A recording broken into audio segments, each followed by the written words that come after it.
Someone from the Pegasus management team to give us a safety protocol briefing. This won't be more than 5 minutes, and then we'll commence this afternoon's activity.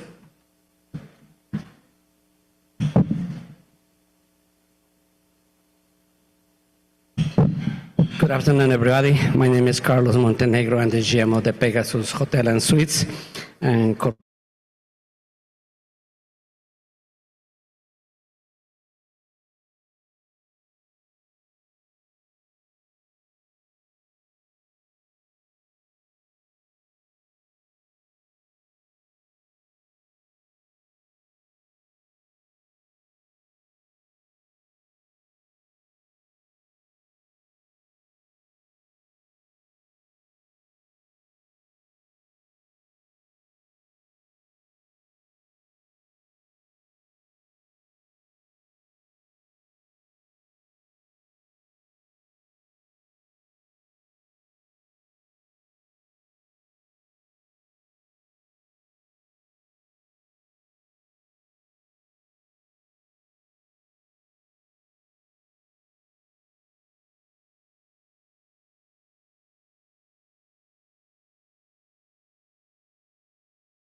Thank you very much, GM. Ladies and gentlemen, welcome back. This is the third edition of the Caribbean Youth Internet Governance Forum, which is designed by the youth for youths and caters to both students and young tech professionals who have never heard of internet governance before, and young professionals already involved in the sector. I do know that we have an interesting conversation for you here today, but for lighting things up on my end, this is a quick question here.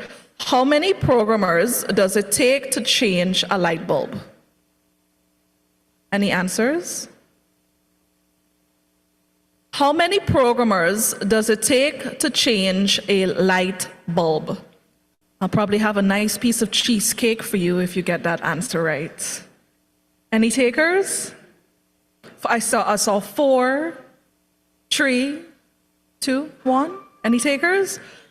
All right, so the answer is none because it's a hardware problem.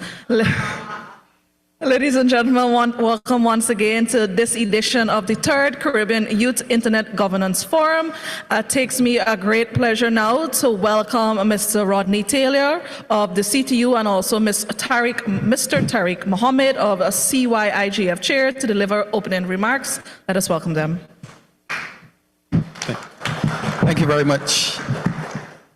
Okay, so I'm just going to come down here, and I hope it doesn't present a challenge for the camera people. Good afternoon again. I gave opening remarks this morning, and so I just wanted to bring you greetings this afternoon and to let you know that the Cyigf, we're pleased to be able to associate the Cyigf with the Cyigf. We believe it is the new kid on the block. It has our full support, and when the initiative came up, we indicated that we as CTU did not want to plan a youth IGF and invite the young people. We wanted young people to plan the youth IGF for themselves, determine what topics they wanted to speak on, what speakers they wanted.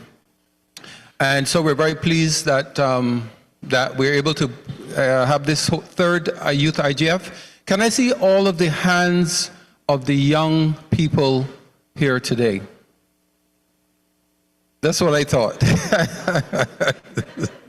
Our most youthful here, Mr. Albert Daniels. And of course, Oliver, we have plenty, many online participants, young people as well. This is also part of an initiative that we call the Caribbean Youth ICT Network. And that is something we're trying to nurture and establish with the support of the young people so that they can work intersessionally, not just on the Cyigf, but help us be the youth arm of the CTU in delivering and being the next generation of stakeholders who can take the representation of the region forward. And Tariq may speak more about that, I'm not sure, but you can find more information on our website, ctu.int, Caribbean Youth ICT Network. I encourage you to sign up. And my dream is that that will have full autonomy and it will work very closely along with the CTU to help us advance the regional ICT agenda. So I wish you very engaging discussions. I'm pretty sure, you know, in terms of the format of the meeting, it is not meant to be too formal. Please feel free to raise your hands, intervene, share your points of view. That's the whole point of it, right? You're not here to listen to adults speak or persons who've been around for 20, 40 years in the industry. It is for you to bring a fresh perspective, as you say it, as a young person. So thank you very much for your interest, and we wish you a very engaging afternoon. Thank you.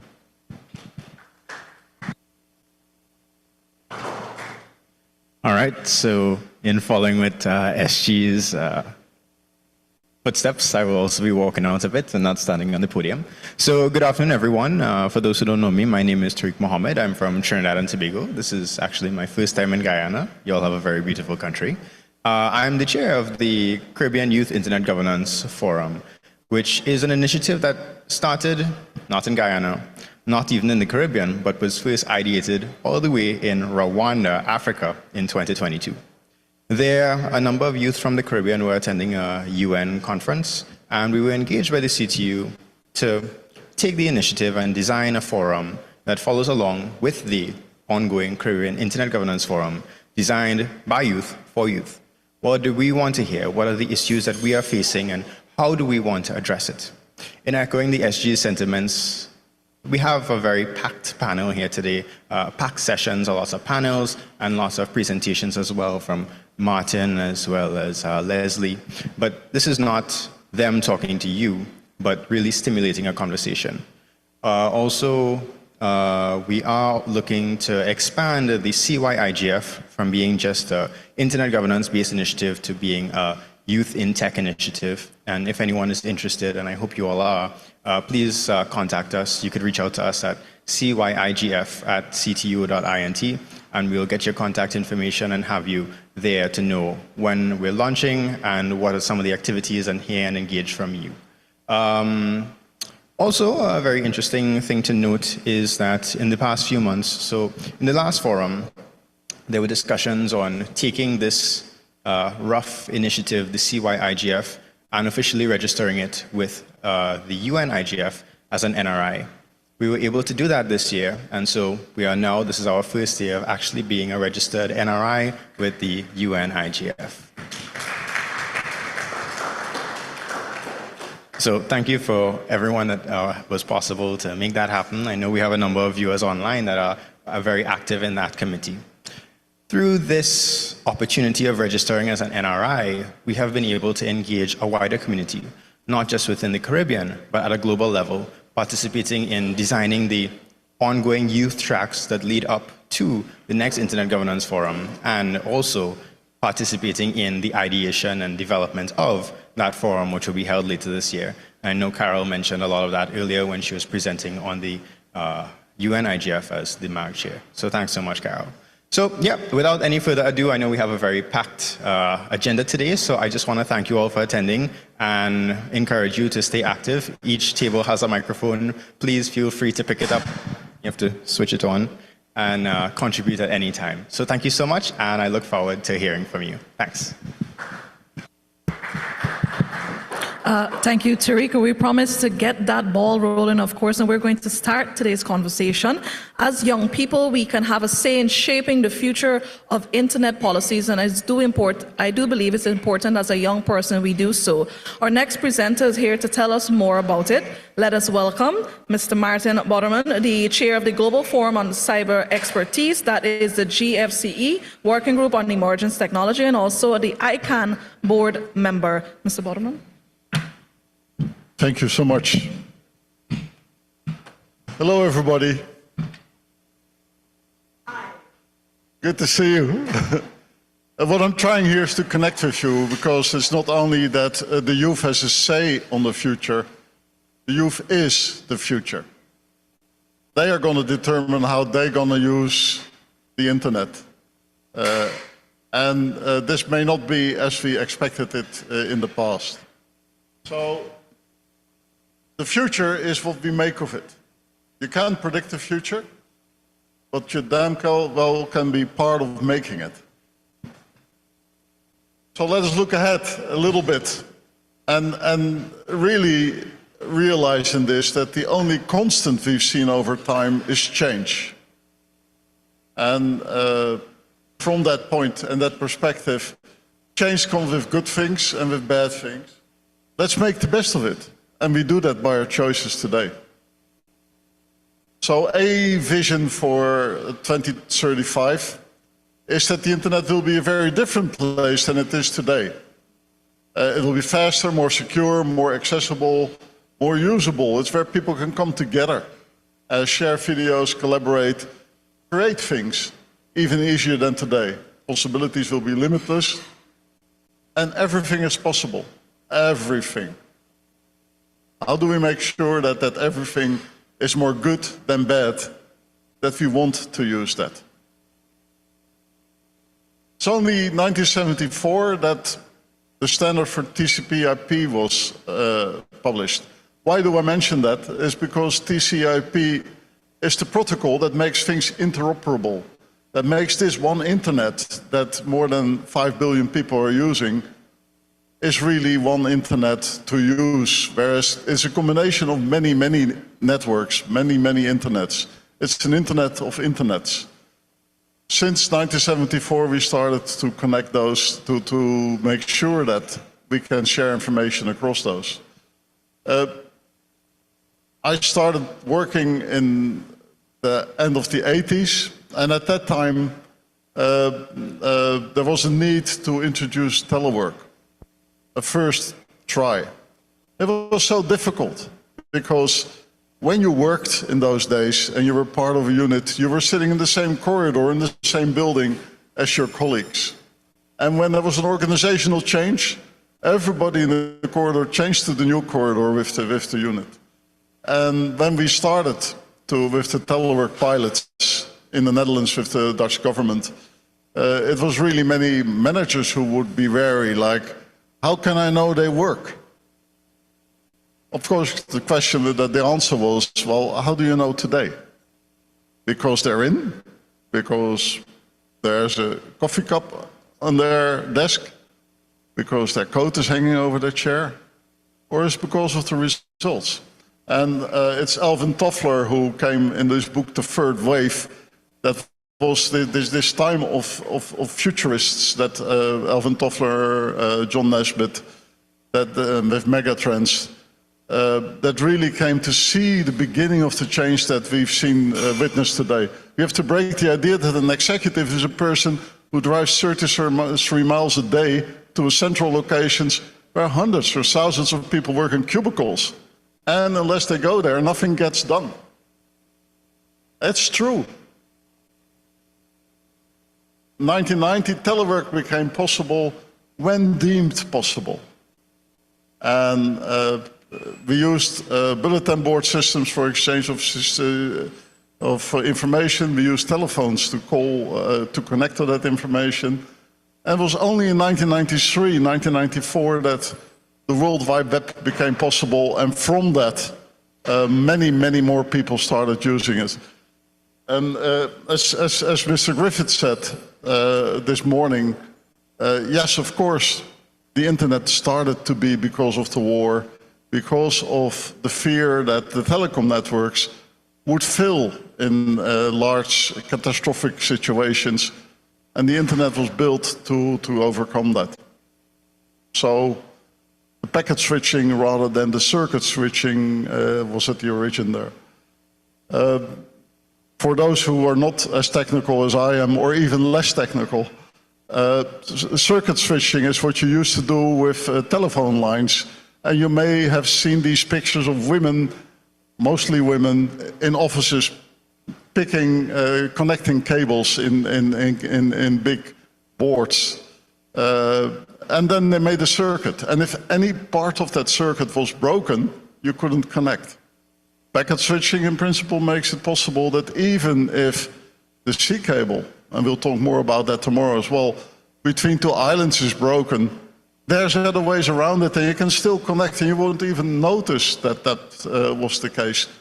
Maybe a bit slower. In 1998, ICANN was set up. ICANN was the first time that we came together to organize how we govern this internet. Before that time, it was a man with a big beard, bigger than mine, John Postel, working from University of California in an office, holding a notebook. And at that time, it was really set up like, this is becoming too complex, it's becoming too important, let's organize it. So, the other thing about telework, remember? We've moved a lot, and we fast forward to 2019 where COVID hit the world. And what we saw was that so many people suddenly found out that they can work, they can deliver, they can do so via the internet, working from home. No need for special arrangements, you just needed to have your laptop or your telephone, and you could contribute and participate and continue. What struck even me and many other experts in the field, how little impact the massification of the use of the internet and streaming video on the internet had on the speed. Hardly any. This strong is the internet today. If you look to the last decade, I'd like to point you mostly at how this changed. When I was in 2000 looking at these stats for the first time, more than half of all internet users was from the North American continent. Today, it's 8% from the North American continent. The big blue bar on the bottom, you can't read it, but the slides will be shared. That's Australasia. That's where most people on the internet come from nowadays, from Asia, from Australia. And you can also see that if you look to how this is going to progress, this statistic indicates how many people in the region are currently making use of the internet. And you see that many are around 60, 70, 80%. The world, on average, about 60%. You see in South Asia that it's still under 40. You see in Sub-Saharan Africa, it's about 35%. Guess where the next growth will come from? Guess where the next billion users will come from? Not from North America, Europe. The picture will change even more. And that has a lot of impact on how we communicate with each other, how we use the internet. So I would like you to keep that into mind too. The internet isn't only about the country where you live and what you do with it. It's what the world does with it. Now, if we fast forward even further to the future, how will it look like? How will this future be shaped? Well, again, no predictions here. But for those of you who are really interested in getting a little bit more feel, go online and find the book Four Internets, written by Dame Wendy Hall and Kieran O'Hara. This book describes how different powers shape the internet today and will shape the internet towards tomorrow together. The Silicon Valley Open Internet, so the technical internet, we can make it work. The Brussels Bourgeois Internet, it's called. It's basically the EU value-driven internet where human rights and values are the prime, and in that way limiting entrepreneurship as well.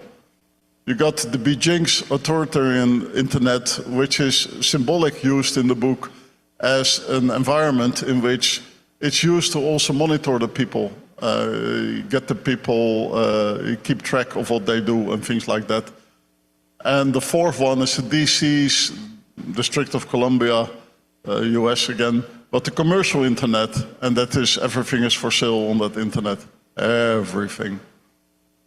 So if you think of a future where this all is shaped, please also note that in the book The Four Internets, there's also a fifth, what they call the Moscow spoiler model. Active abuse can be made of this internet. and it's weaponized against us, it's weaponized against elections, it's used for lying. It results in not only the Arab Spring in Tunisia and other countries a decade ago, but also to the riots in the UK a couple of weeks ago. So if you consider this, know that all these internets have their value, and all these drivers have their value, and the value, how much you like it or don't like it, differs where you come from. But this together will shape this world tomorrow. And if you don't recognize that, if you're going for our internet only, it won't work. So for those who are really going to get into internet governance and want to play a role in this world on how this is going to work, please remember, we're not alone. Please remember, your values may be good, but they're not the only ones. So for the sake of time, I'll leave you with the Pew visions of the internet.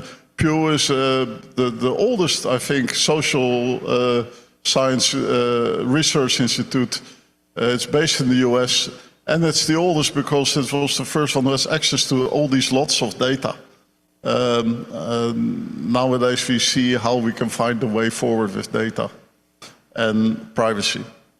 But the visions they had is building better spaces, digital platforms that codify new norms for discourse and facilitate open and honest conversations that are less fractious and menacing. So how do we get the content, the discussion, the interaction in a positive way? How do we construct effective communities? And these will be digital, of course, so not necessarily in your neighborhood. How do we empower individuals? How do we make sure that you as a person have choice? It's not decided for you. How do you as a person have some grip on the data about you? Of course, it will come with a lot of changing, and I have no idea how it's going to look like altering reality, but I remember the video games or the internet games I played was Leisure Suit Larry. Who's ever played Leisure Suit Larry? Heard of that? Nobody? That was the first multi-user domain games on the internet in the 90s. It was text-based, and it reacted. And nowadays, it's virtual worlds, and if you have one of those masks in front of you, it's like you're really there. How will this play out in the business environment? How will it play out when you're doing your shopping? You already see examples on TV where houses are designed in a way that you can walk through them. So, many big problems will need to be tackled. The world is full with challenges that have nothing to do with the internet itself, but the internet can help address that. And let's see how that can, how we can contribute to that, how you can contribute to that when I'm gone, or just sitting in my rocking chair and look back at what we've been doing over time. Climate change, I bet further advancement of human rights. Slavery was normal in the 17th century, or it wasn't even frowned upon that much. Nowadays, we would say that was so wrong. We're so ashamed of it, we're so sorry.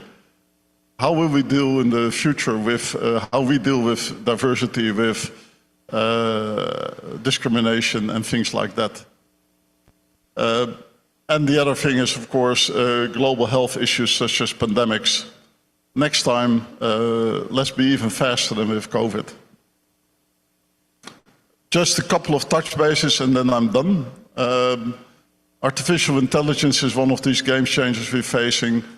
Artificial intelligence is something we talk a lot about, so how do we get that right? If you limit it beforehand, it won't happen. So there needs to be space for evolvement. In Europe, there's an AI Act which stipulates that the industry in the first place should come to a kind of self-regulation, and then following that, governments need to review what they need to do to backstop that, as to avoid impact that is irreversible to how we live together. For you who are wanting to go deeper into AI, look at the algorithms to be fair, to be reasonable. And if you're really diving in, then you find, and you Google on 9 algorithms, Dutch government, then you'll find 9 algorithms that have been audited and reviewed for their fairness. 6 of them weren't good enough. And what I tell my international audience, I bet the Netherlands isn't the worst, and they also published it. So look at that's one thing, that's the algorithms. The other thing is the data. Which data do you use to train your AI? Is it a limited data set? Is it a skewed data set? Where's the bias? Is it only English when you're coming from a Spanish country? Is it, in what ways is it biased? It's so important that we get that right. And I won't give all the answers because I don't have them. Quantum technologies, a game changer. You may have heard of quantum. What does it really mean? Well, it's basically a whole shift in the way of computing. One thing for sure it will do is that if you secured your data by encryption or by certain security measures that are not quantum proof, they will be readable at some point. And one of the things that's happening at the moment is that apparently in the darknet, loads of encrypted data are now shifting ownership because people think at some point they may be able to decrypt those and read them. How do we go about this? How do we think about it? How do we prepare for that? At ICANN, you can see in the reports that also our technical office is looking into, so what do we need to do to make sure that the root is quantum proof, that our operations are quantum proof. We need to start thinking ahead. This also goes for governments. And governments are full with people who really are there because they feel called for the cause, but they don't necessarily are deeply technical experts or have any idea what's coming to them. So we need to help them too. Internet of Things. You may have heard of it. I think the first thing in my house was my Samsung TV in 2002 that I could steer with voice commands. One of those commands that you could use to instruct your TV was TV on. So it sort of means it's listening all the time. Where do those data go? Nowadays, I don't know about you, but my car is electric. It's full with IoT devices. In the Netherlands, we managed we watched the water systems because 2/3 of the Netherlands is below sea level. So we need to watch the water levels. It's all IoT nowadays. Wherever you go, it becomes part of the fabric. If you connect this back to AI, you see that it's also governed by automatically without intervention of people. So just a thought. Internet of Things, again, we need desperately. There was a project in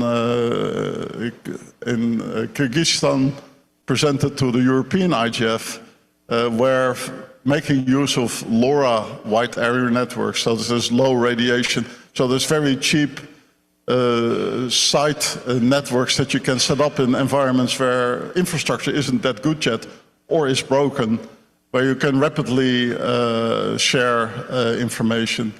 And that helps for climate monitoring, that helps for emergency warning and things like that. There's so much possible that the Internet of Things can help with.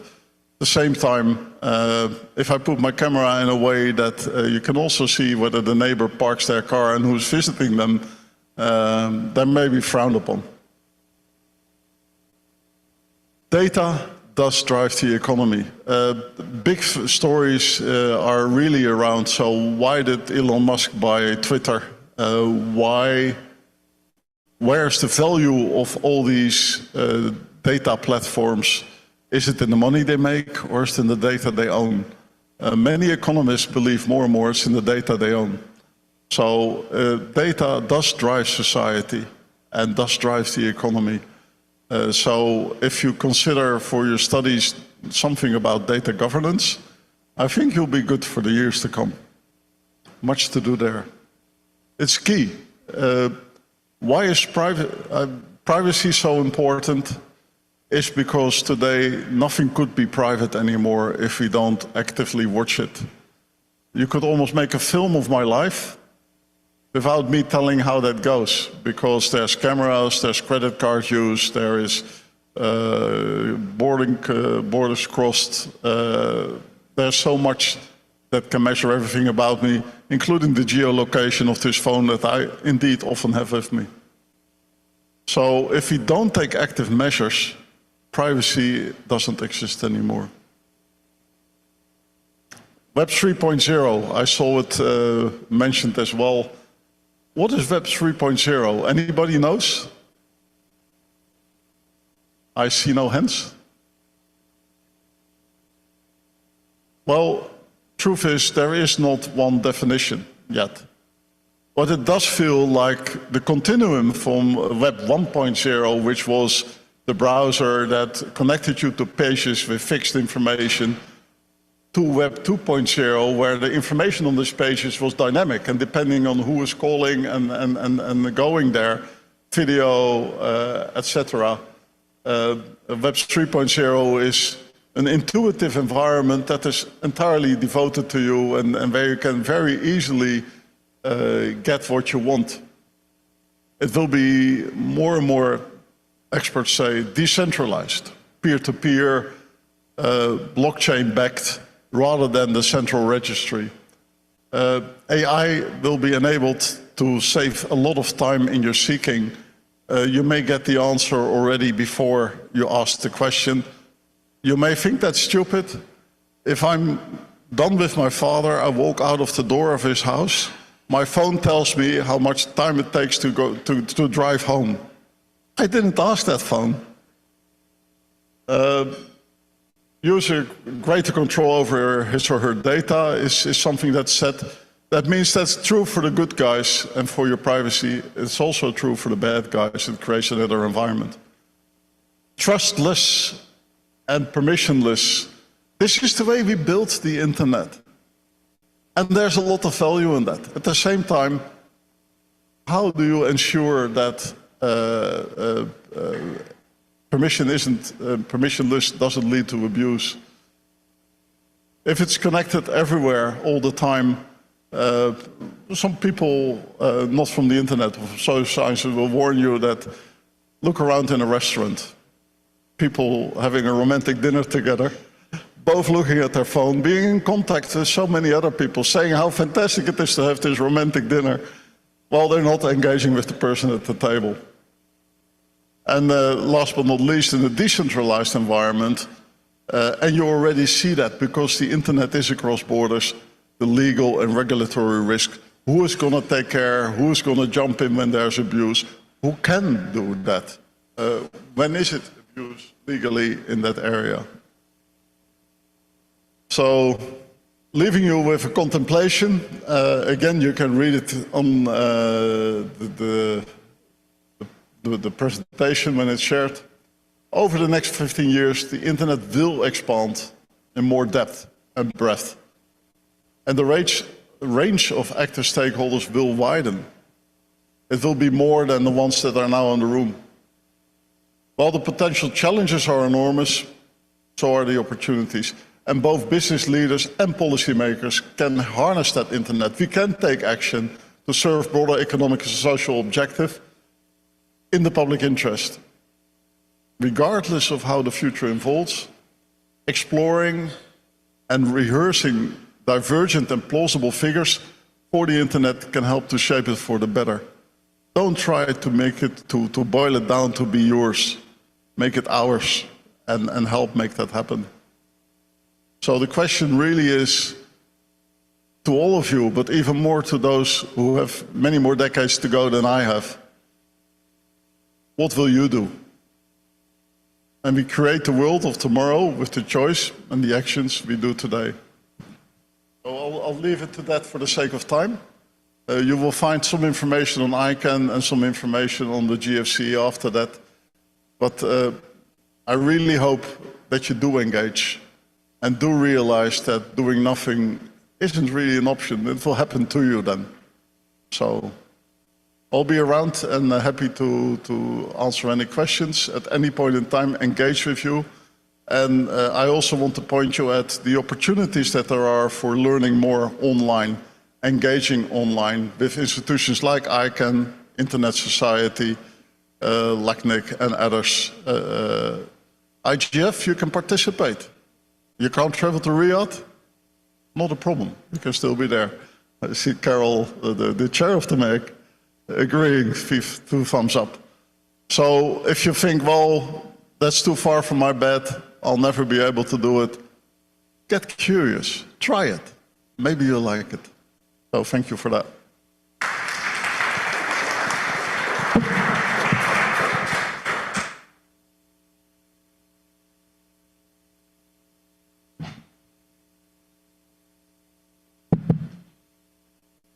Ladies and gentlemen, I'd like to thank once again to Mr. Botherum for delivering those remarks.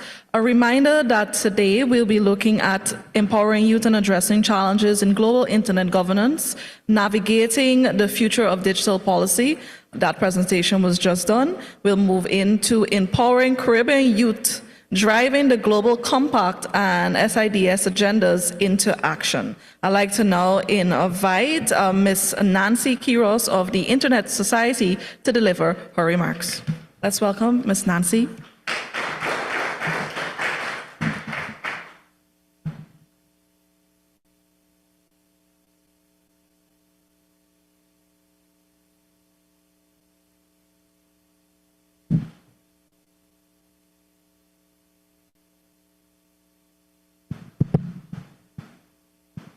Hi, good morning, everyone. For me, it's a pleasure to be here. And to be honest, I really like to see many faces here. If you are here, it's because you care. And if you care, that is the first step. So a big applause to all of you for being here and for caring for the internet.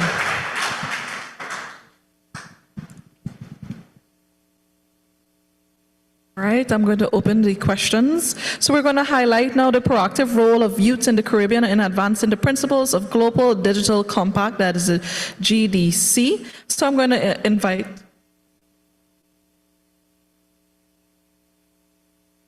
my apologies there. I do believe that we have Celeste that's supposed to be joining us.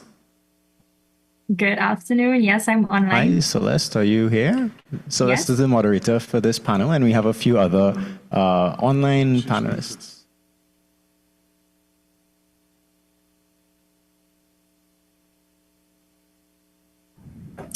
Hi, good afternoon, everyone. Tariq, so I'll be joining in from Gabby's screen.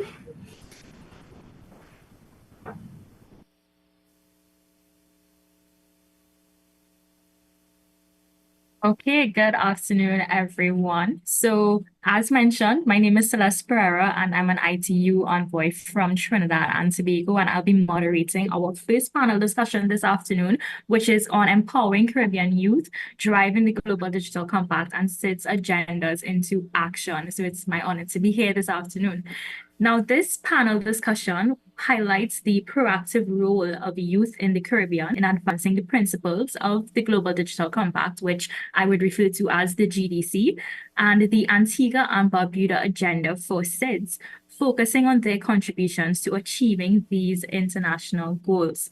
So for this discussion this afternoon, I am joined by 3 lovely panelists, one of which you have already met, Ms. Nancy Quiros, who is a senior manager at the Internet Society. And I'm also joined online here with Mr. Shogun Rosary, who is the director of Optronics Limited, and Mr. Filippo Pierozzi, who is an associate program officer, Office of the Secretary General's Envoy on Technology. So good afternoon and welcome to all of our panelists. It's very nice to have you all here with us. So let's head straight into our questions. So my first question to you guys is, now popular UN agendas are the GDC and the Antigua and Barbuda agenda for SIDS, or the APAS, which is a renewed declaration for resilient prosperity.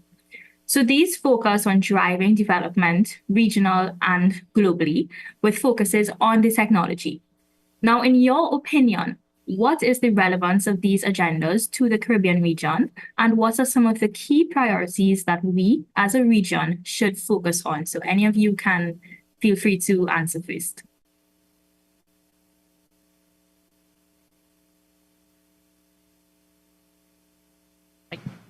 I think I think I could go ahead. So I think these policies, they really highlight the region's pressing need to adapt to this changing digital age. I think we're in a very unique position because as it stands right now, the Caribbean is facing many problems which are both external and somewhat internal and are related to, our lack in development in technology. And as sometimes I like to think in a place where you have many problems, you also have many possible solutions. And I think the Caribbean is a place which is rich for creating those technology solutions, not only because of the level of our human capital, but like I said, that plethora of existing problems that we have now. I think particularly in the areas of digital infrastructure and digital inclusion, and especially upskilling our people. I think those are some of the areas moving forward which we really have to place heavy emphasis on as we're able to empower our people in the region. That's how we can really build that ecosystem of people who can take those tools that we've empowered them with and solve some of these problems that we're facing.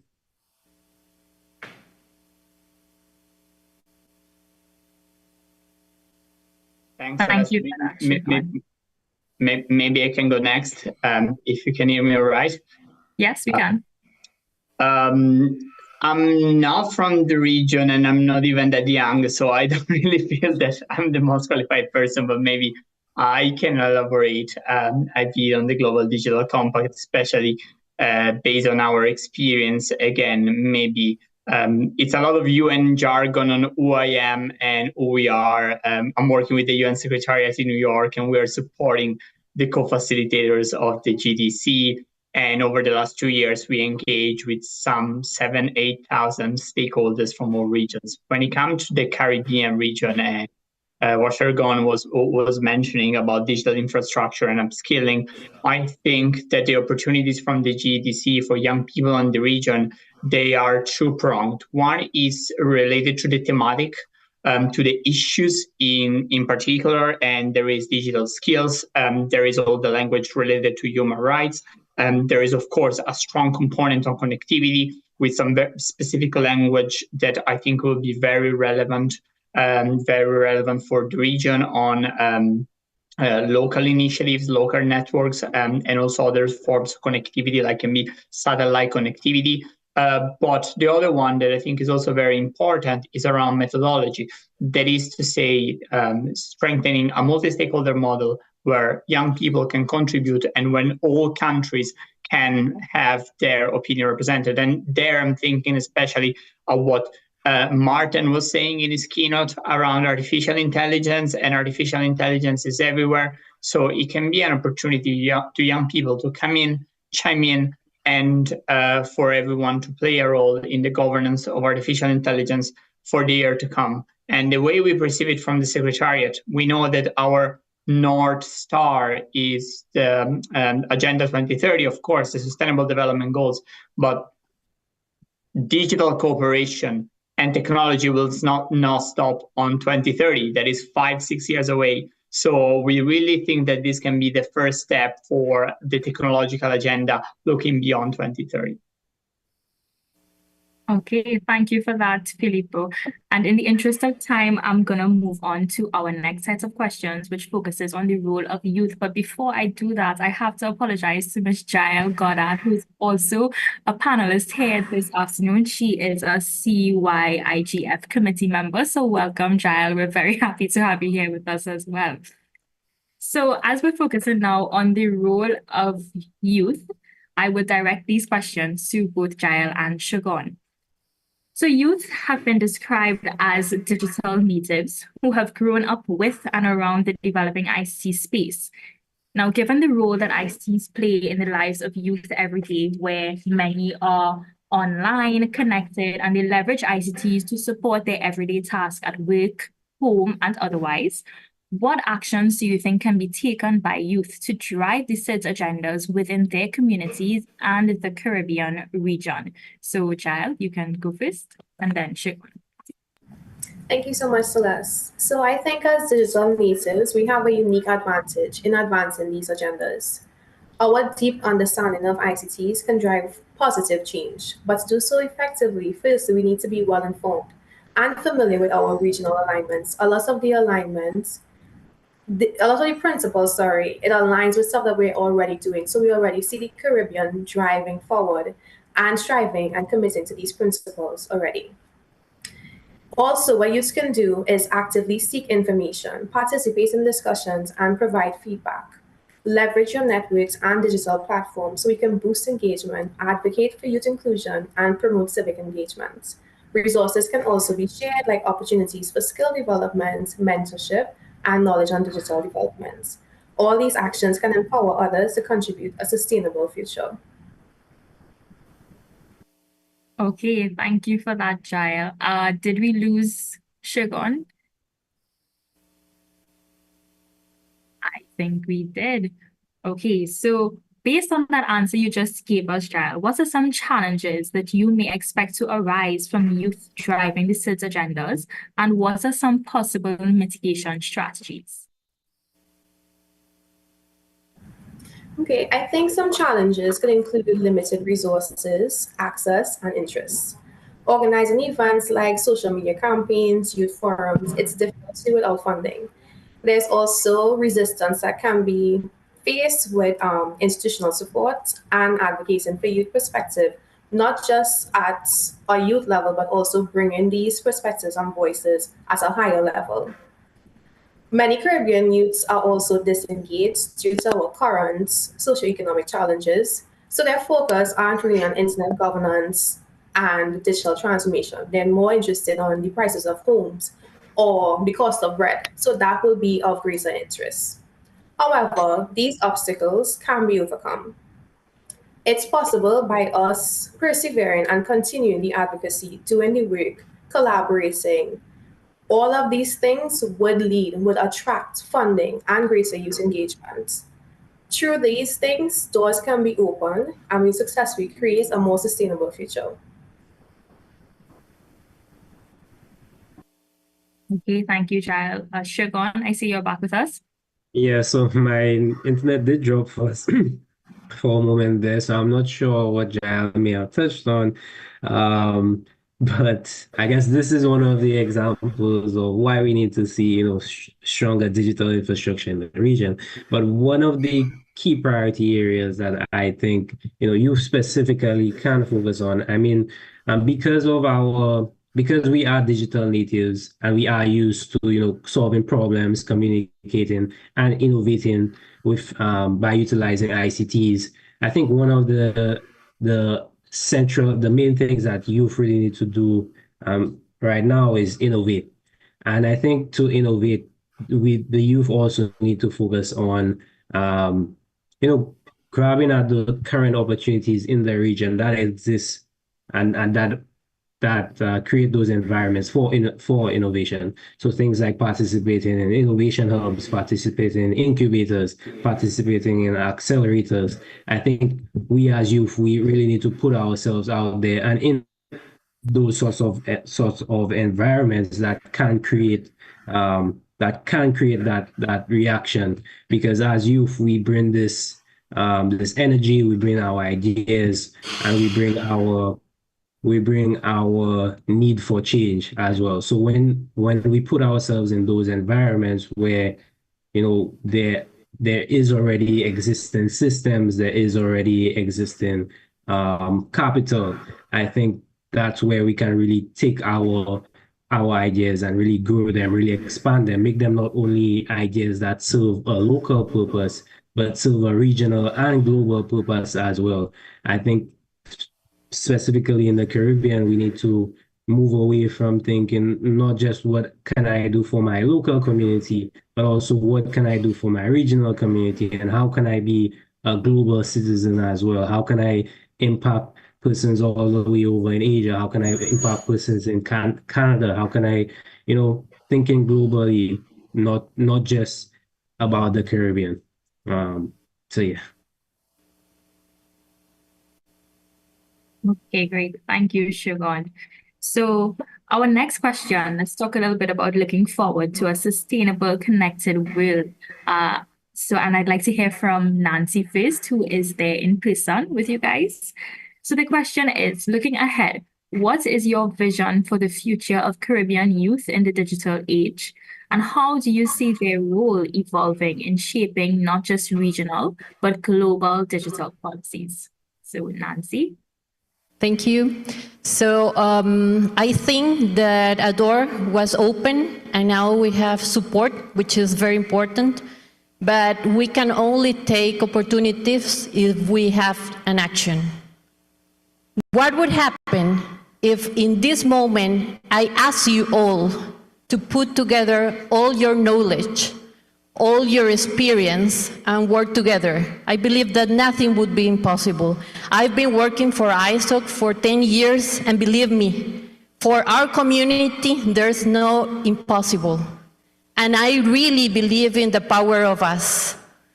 When we all work together, when we collaborate together, there's nothing impossible. You heard about the case that the AT chapter just presented.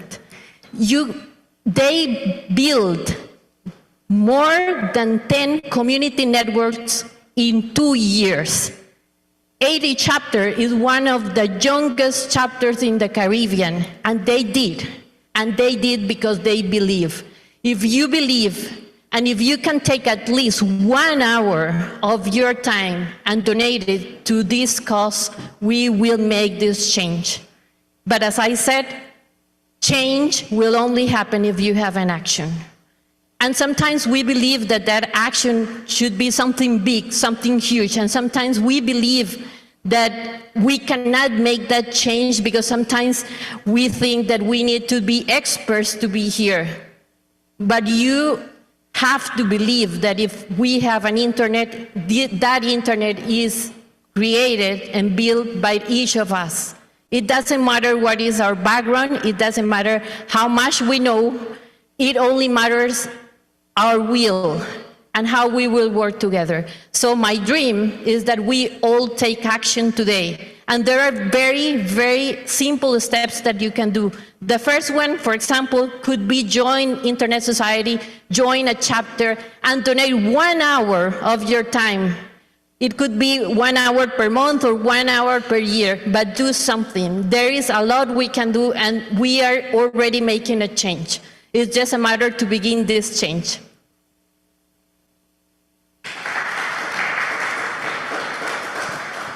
Thank you for that very inspiring and empowering answer, Nancy. Filippo, what about you? How do you see the role of youth evolving and shaping not just regional, but our global digital policies? I would like to echo what has just been said in saying, engage with us. We are here in New York in this great office just to listen to you. And so I think the future of youth at the regional and global level when it comes to internet governance is what we make of it. So really my goal is to engage. The Summit of the Future in September will be really a prime opportunity. There will be action days on the 20th of September. There will be a full day dedicated to youth action. That would be fantastic if some of you or some representing your organization can make it to New York. And again, engaging at the local level. You don't need to be an expert. I think the best opportunity for future of youth in technology is to represent local issues at the global level. So engaging with the IGF chapters at the local level, then to represent these ideas at the annual meeting, and like scaling up the local engagement to the global level is essential. And at the UN, we're trying the most that we can to give space to these voices in the big convenings. So do engage with us and bring your local experience. Don't think that only because it's local is not relevant for other people at the other end of the world, because it is. It might be, and oftentimes it is. Thank you, Filippo. And my final question for you guys, our panelists today, is what message or call to action would you like to give to Caribbean youth who are eager to contribute to the GDC and the SIDS agenda? Shogun, would you like to go first? If you like, I can go first. Yeah. Okay, sure. Nancy, before you do so, let me just repeat the question for Shogun. It's what message or call to action would you like to give to Caribbean youth who are eager to contribute to the GDC and the SIDS agenda? Okay, so I have some opportunities from Internet Society. We have programs, for example, the Youth Ambassadors Program. We have an Early Career Fellowship. We have training that is completely for free for all of our members. We have a special interest group on youth. And we also have the foundation. I think that one of the challenges that we face sometimes is that we do not have the resources. But the problem is not that we don't have the resources, it's that we don't know which resources we have. So at Internet Society, we have the foundation, which is an organization who is funding some of your projects. If you are part of a chapter, you can apply for some of the grants that we have, and also if you have an organization and you are working for an Internet for all, you can also apply for funding. It is important to know about these resources because that is what will give us the tools to achieve the goal that we have of an Internet for everyone. And one of the actions that I would like you all to have today is to visit our webpage, isoc.org, and join as a volunteer or a member in our community. That is the first step that you can take. And after that, we will make sure that you will have opportunities to contribute and to make a change. Thank you, Nancy. Shogun? Yeah, I think that was a really good point. And I think to build upon that, not only, grabbing at those opportunities, but then once you do have those opportunities, find persons that you can partner with. And those opportunities really open you up to like-minded individuals. And at that point is then partner with those individuals to expand your impact. I think specifically in the Caribbean, before we have been, cagey with our ideas and a bit cagey with how we operate. But really, if we want to see a global impact, partnerships are very important. So what I recommend to youth is if you see someone else who's doing something maybe not exactly like you're doing, but adjacent in your field, definitely reach out, partner with individuals, partner with organizations, and see where you could create those connections. Thank you, Shogun. Filippo? Nothing to add on my side, really. Okay, got you. And Jael, what about you? Anything to add to what was already said? I definitely just want to echo what was previously said. It's definitely important to we just have to do the work and collaborate, like Shogun was also saying. Together, we could definitely do it. It's not something that's too big for us. It's not something that's out of our age category. And it's been said today already, like the CTU is encouraging us. They're also providing this platform, not made for us, but made by us. So I think we just need to continue on the path that we've already started and just do the work. All right, thank you for that, Jael, and thank you to the four of you for this lovely discussion. Now I'd just like to open up the floor to the audience if there are any questions for our panelists.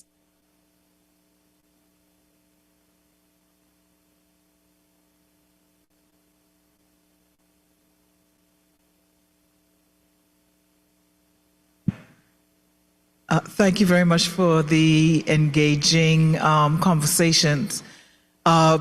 Stepping back to what Martin had said with regards to working from home, COVID gave us an opportunity to work from home, but because of norms and traditions, you find that people have been corralled back at work. What are the youth going to do to help change that norm and that tradition and to create a new tradition? That's one thing. And then I also loved what Nancy said about you don't have to be an expert. You become an expert because you're living it. So you are the expert in your life. So you need to bring it to it. So I'm going to give a shameless plug for the IGF Youth Track. So please, if you can't join us in Riyadh, join us online. This year we formed the IGF working group, and it has grown, and they're doing a great work. So there's an opportunity for you to participate there. Again, go to the intgovforum.org, intgovforum.org, and please join. So the question is for the youth. Thank you.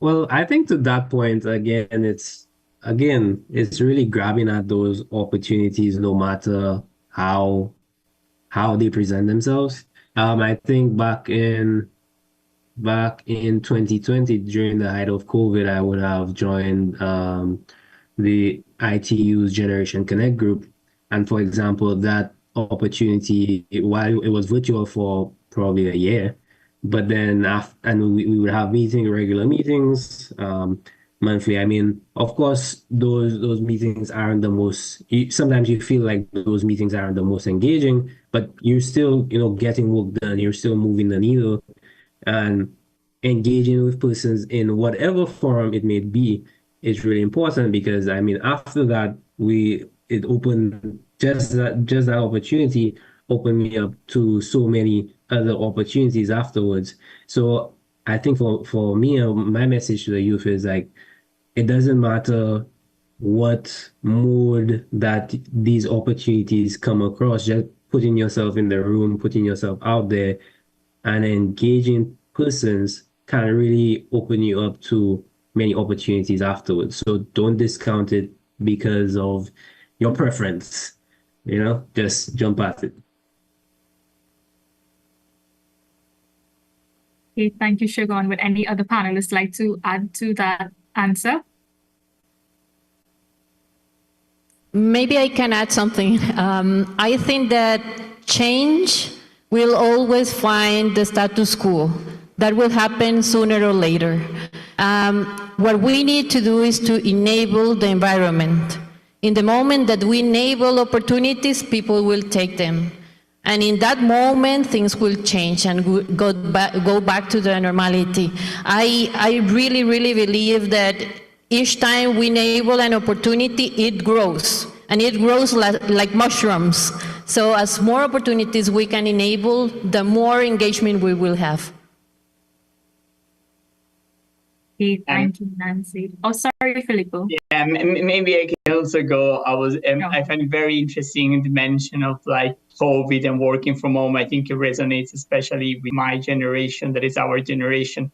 People getting started professionally and then had to go back and work from home. And I think looking back at 4 or 5 years ago, what we'll need to retain moving forward is what technology can complement, for what technology can be a tool, and what we need to maintain. That is to say, I think there is no substitute for human contact, human connections, but at the same time, we need to go back and look of how technology offered a lifeline during the period. And I think we are back to normal 100%, and we are missing that kind of foresight and vision that we had in those very sad months for most of us. Sorry to end on a very down and sad note. It's all good. Thank you, Filippo.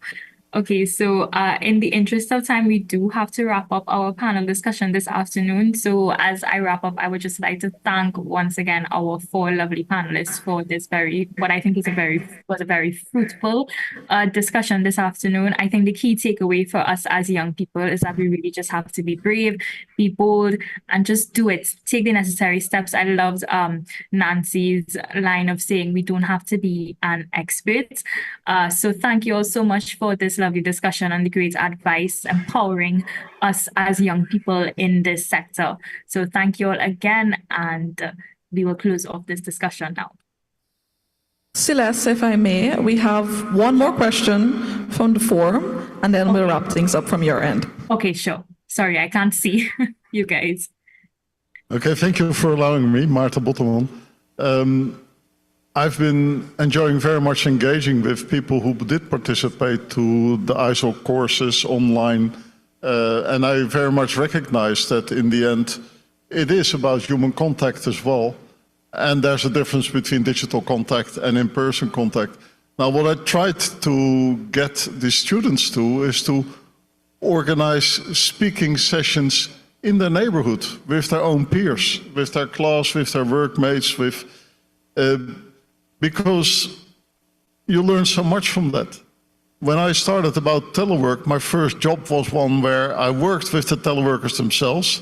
It were 20 people and 200 people. I visited all their homes. I've interviewed them time and time again, and that is still with me today. If you want to calibrate your own understanding of where you stand and what you want from society, this could help. Would that be something you would consider? What would you need to make that happen?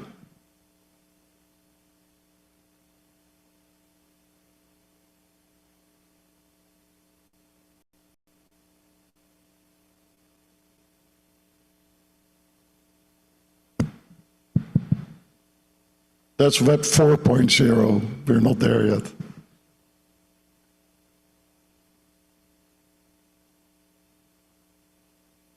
Yeah, sorry, I missed the last part of that question.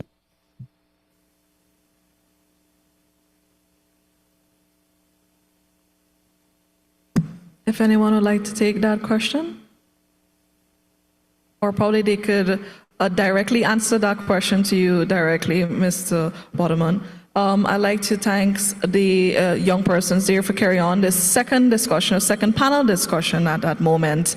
We're moving on to the third panel discussion, which will be based on securing our digital future, tackling cyber threats, and protecting privacy in the Caribbean.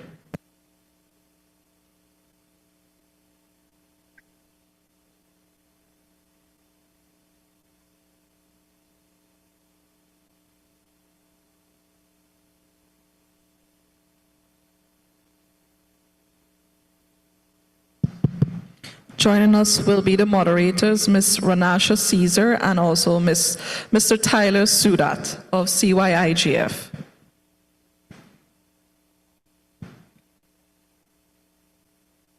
So hello everyone, welcome to our panel discussion today on securing our digital future, tackling cyber threats and protecting privacy in the Caribbean. Today we'll be having a discussion on protecting youth personal data and privacy online, impact of artificial intelligence on cybersecurity, policies in place for data privacy and protection, and encouraging youth to pursue careers in cybersecurity. As we navigate an increasingly connected world, a variety of cyber threats have emerged, and it's essential to equip youth with knowledge and skills they need to stay safe online. Youth today are digital natives, growing up with technology at their fingertips. Knowing and understanding the cyber threats they may face when navigating the digital world is essential. Today, we're thrilled to have such an experienced and knowledgeable panel with us to provide information on this topic. Today, we have with us Mr. Michael Thomas of the Guyana Computer Incident Response Team at the National Data Management Authority, Mrs. Candy Saunders Alfred, cyber analyst at the Caribbean Implementation Agency for Crime and Security, that's CARICOM Impacts, Ms. Celia Barclay, Information Commissioner in the Office of the Information Commissioner of Jamaica, and Mr. Shernan Usepa, a consultant at the CTU. It's such a pleasure to have you all join us with us today. I would pass it on to Tyler, who would firstly introduce the first question to the panel. Good day, everyone. So the first question. So I have a precursor. So in today's connected world, 98% of cyber attacks rely on social engineering, tricking individuals into revealing sensitive information or downloading malware. Recognizing and protecting oneself from such attacks can be particularly challenging in the Caribbean, where variations in communication styles and social norms can influence how these threats are perceived and addressed. So my question is, how can individuals, especially youth, recognize and protect themselves from social engineering attacks such as phishing, especially in a culturally diverse region like the Caribbean? So anyone can answer the question from the panel. So.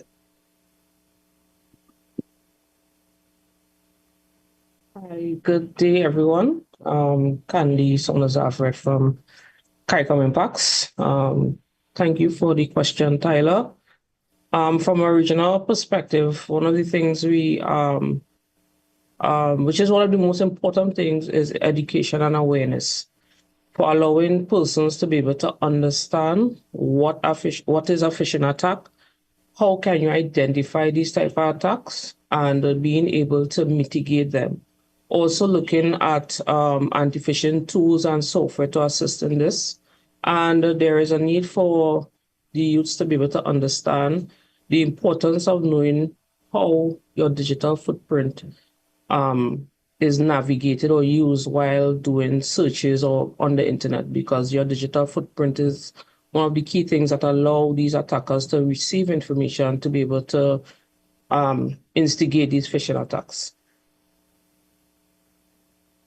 Okay, thanks for that answer. Actually, I do agree.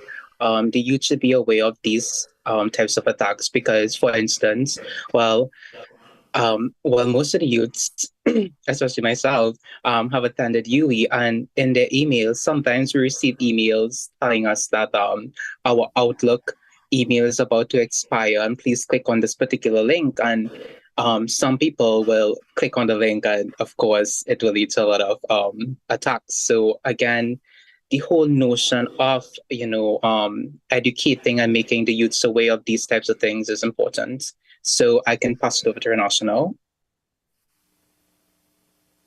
Okay, so I see joining us today as well, and I'm sorry that I missed him. There's Mr. Kevin Swift, Head of Public Safety Affairs at LACNIC. Nice having you with us today.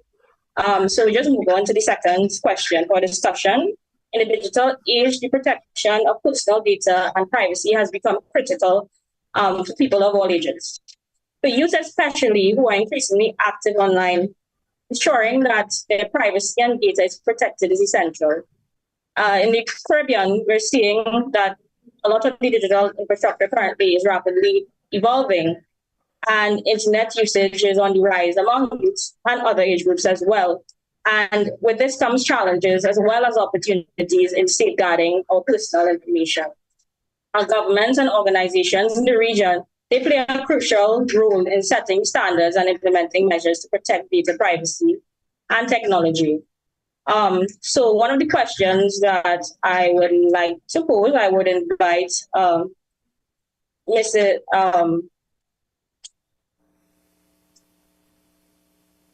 Michael Thomas to answer this question is, how can Caribbean governments and organizations improve data protection and privacy to better protect our younger population?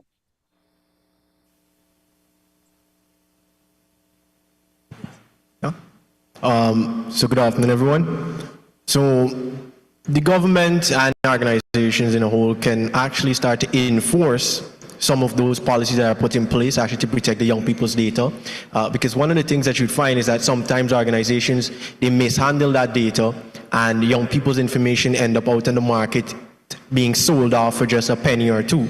And that is something we should stop or should put a stop to, because young people in today's society are the future. So what if, as a young person, my information is already sold, I'm going to sign up for something, and next thing you know, it says, oh, account already exists. Then that puts me at a disadvantage to getting certain services. So enforcing those policies and make sure that penalties are applied when persons go against those policies is one thing that they should do. Awareness is also something else that they should put to young people, because they need to know what are the benefits for them with the privacy and data protection in place for them in society today. So awareness and enforcing and putting penalties to those policies should be a thing that should be done for the Caribbean government and organizations as well.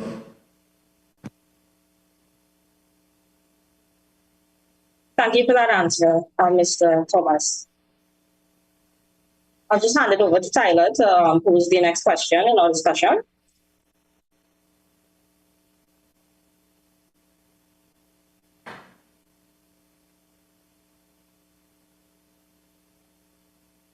Well, Tyler, I think your mic is muted.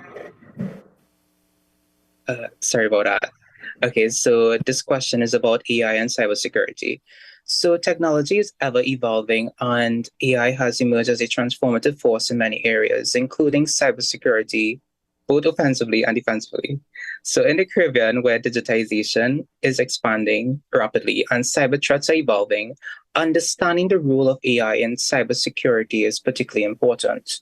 The use of AI can offer significant advantages, but also bring new challenges and considerations for regional security practices. So my question is, how is AI being used in both offensive and defensive cybersecurity strategies, and what implications does this have for the Caribbean? So anyone can answer this question. Yes, can I go? Yes. I think before I answer your question on AI, just coming here yesterday, we drove along the Demerara River. I think that is what it's called, right? And I did some research on that river. It's somewhere between 5 to 6 meters deep. So I don't think that anyone will just jump into the river without having like a swimming diploma or something like that. Because then, I mean, you're just crazy. You're not going to do it. So if you look at the bigger ocean that we have out there, the cyberspace, it's much deeper if compared with the Demerara River. It can go all the way to 3.7 kilometers deep. So why would you just jump into that whole big ocean without being prepared? It's very important for us to educate ourselves, to get trained regarding cybersecurity, because else, I mean, you're just asking trouble for yourself. So going back to the AI and cybersecurity, one of the things that we can learn from what I would call the cyber criminals, they are very well prepared, organized, and they do have a lot of funds. So we can learn a lot from them. And they're using technology. Nowadays, everybody's talking about AI, artificial intelligence. So what we have seen with these AI and cybersecurity, basically they're using what we call AI-powered malware. So back then they didn't have that technology, but nowadays with AI, they're making things much more easier for them. Phishing attacks, basically we are seeing almost you cannot make a distinction between the reality and what is not the reality. And I mean, we can't go on. So we need to find a way how to defend ourselves, and we too can use those technology. For example, we can focus on threat detection and response to help us to detect, let's say, possible threats, and then to make sure that we are not being hacked.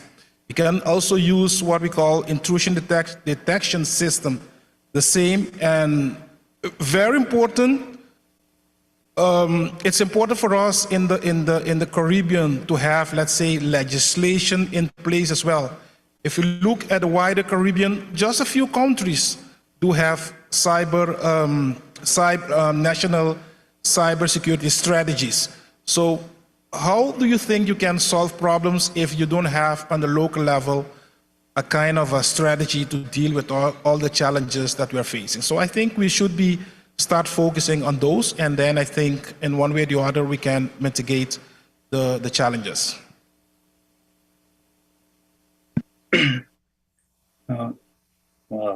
Thanks for that answer. I do agree with you. I believe that, tackle these challenges, it's good to start from the enabling environment itself. So that's a good answer. So on to you, Renasha. Okay, thanks, Tyler.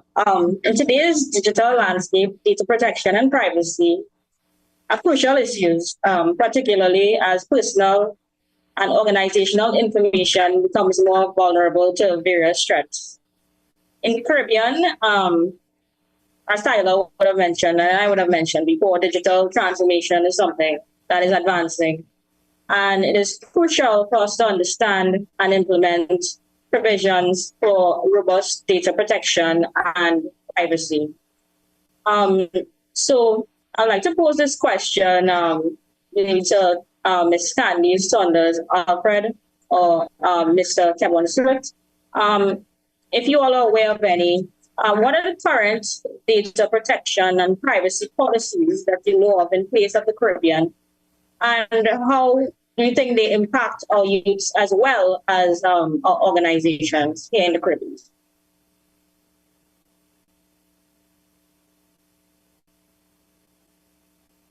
All right, I guess I'll take the floor there.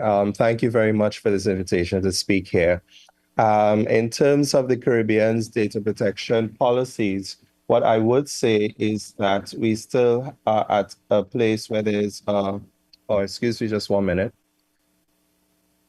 There's a hodgepodge of active legislation and regulations in place, where for the most part, most of the Caribbean data protection laws would have had endorsed what would have been older OECD principles, but more so to the fact there's a new body of work in this field called the GDPR coming out of the European Union, which is a general data protection regulation. There are more principles on how you treat with data that are really relevant for Caribbean spaces. I think it's high time that we have more consultations and discussions to sort of adopt them. Some of those principles are very useful for this discussion will be the question of data minimization. So for instance, when someone is collecting data, they need to be very specific as to the exact amount of data that they're collecting and not have sort of excessive collections of data that are not going to be used. From the previous principles, and this is consistent across the Caribbean, identifiable data collectors, informing the person who they're collecting from, how they're going to store the data, how they're going to dispose of it. And another principle I think that is very useful coming off of GDPR, the Caribbean should take on board would be the whole question of notifications for data breaches. The fact of the matter is that a lot of our data out there is vulnerable. I think for the most part, we have to understand that data is an asset. Assets have value, and compared to any other asset, data is an asset that doesn't lose its value the more you use it. So when we think about the vulnerability that we have for the activities that are done out there, at a minimum, we could look at seeing when breaches occur that we actually inform the persons who are affected by this breach within a very reasonable amount of time, providing that there's been no other measure taken to protect that data, such as encryption, but at the same time ensure that these breaches are reported to a state entity, whether it's what you call the data commissioner's office or the like, so that we start to have a sort of functional ecosystem around understanding the exact figures and statistics about the data threats that are happening, and also moving from that statistic into something that's much more on the addressing the recuperation, the follow-up and justice side of things, knowing exactly what's the volume of the issues we're facing here in the region. So, just to add to what Kevin did say, that yes, there are acts within various countries as it relates to data, and even as it relates to protection of persons' information.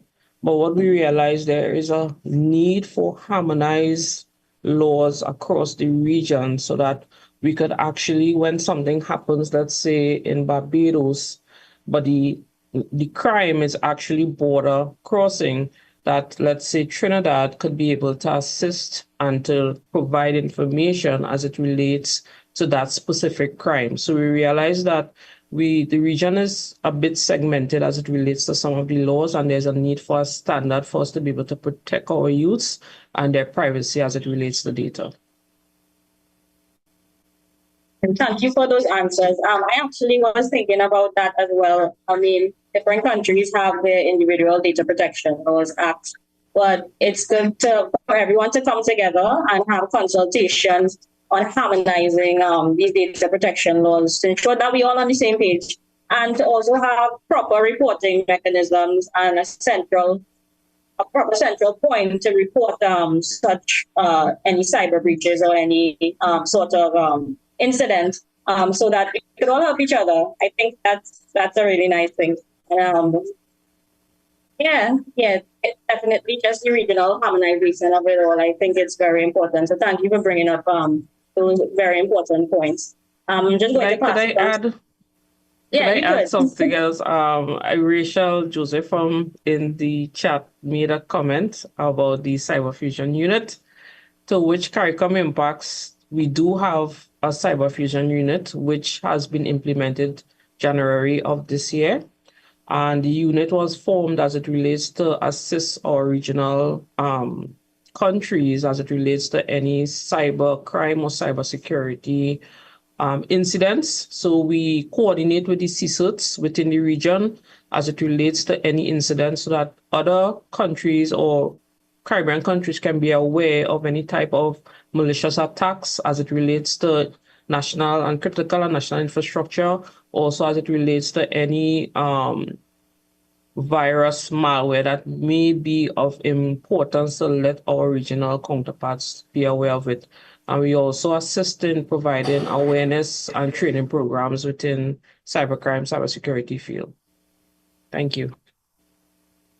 Can I give just a small comment? Coming back on the social engineering aspect, especially with social media. I mean, nowadays we have changed the concept of friends, because if you look at friendship, it would take, let's say, some time to build a friendship. But nowadays with social media, everybody's your friend. And that's a big problem, because especially given that we have the youth here, they are clicking on everything because we are talking about friends.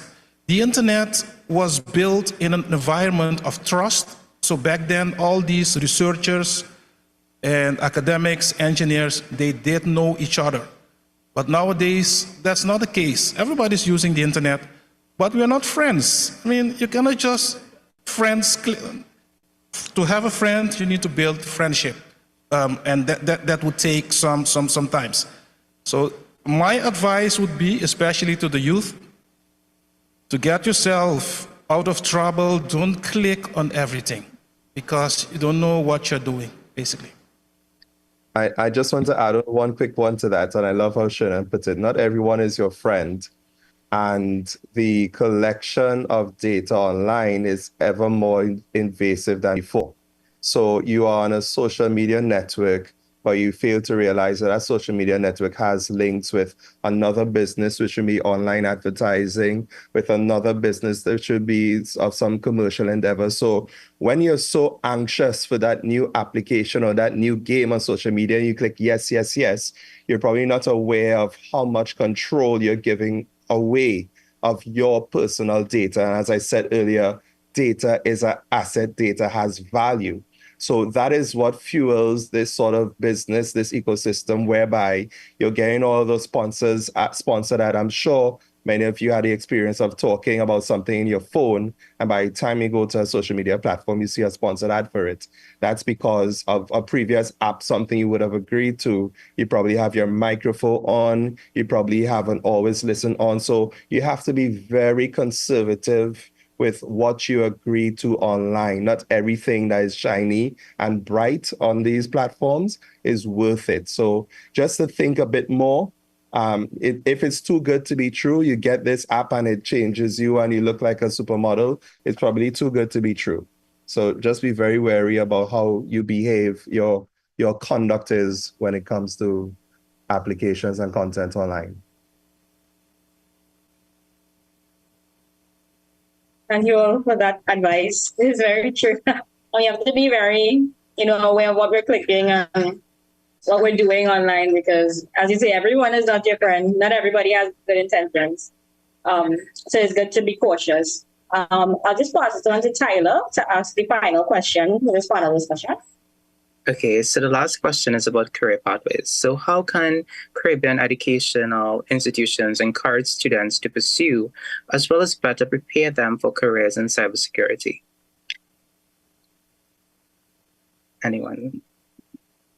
So first, I would like to hit that topic, mentioning that the fact there's a global dearth of about 3.4 million professionals needed for cybersecurity, and this dearth is exacerbated in the Caribbean region.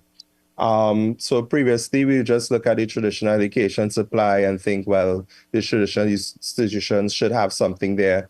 There's a lot of work in cybersecurity to be done that doesn't require you to be an engineer or someone that is very technical. You can come in from various backgrounds and understand how cybersecurity works through various upskilling programs that you can access online, and you can become an effective cybersecurity professional focusing on a specific area. So in the absence of what may be offered by our traditional brick and mortar tertiary educations, I would say that go out with whatever your existing background is, look up at some of these cybersecurity professional courses, pursue them, and you can find a path there. And I would just note one thing that I think is highly needed in the Caribbean, the whole merger of cybersecurity or cybercrime with law.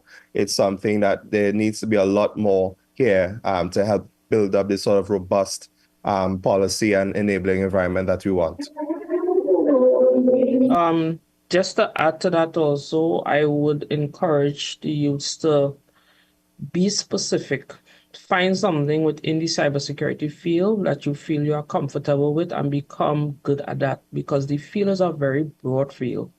And there are a lot of different capabilities to which you could have, but try to be specific because this technology in this field is ever changing daily.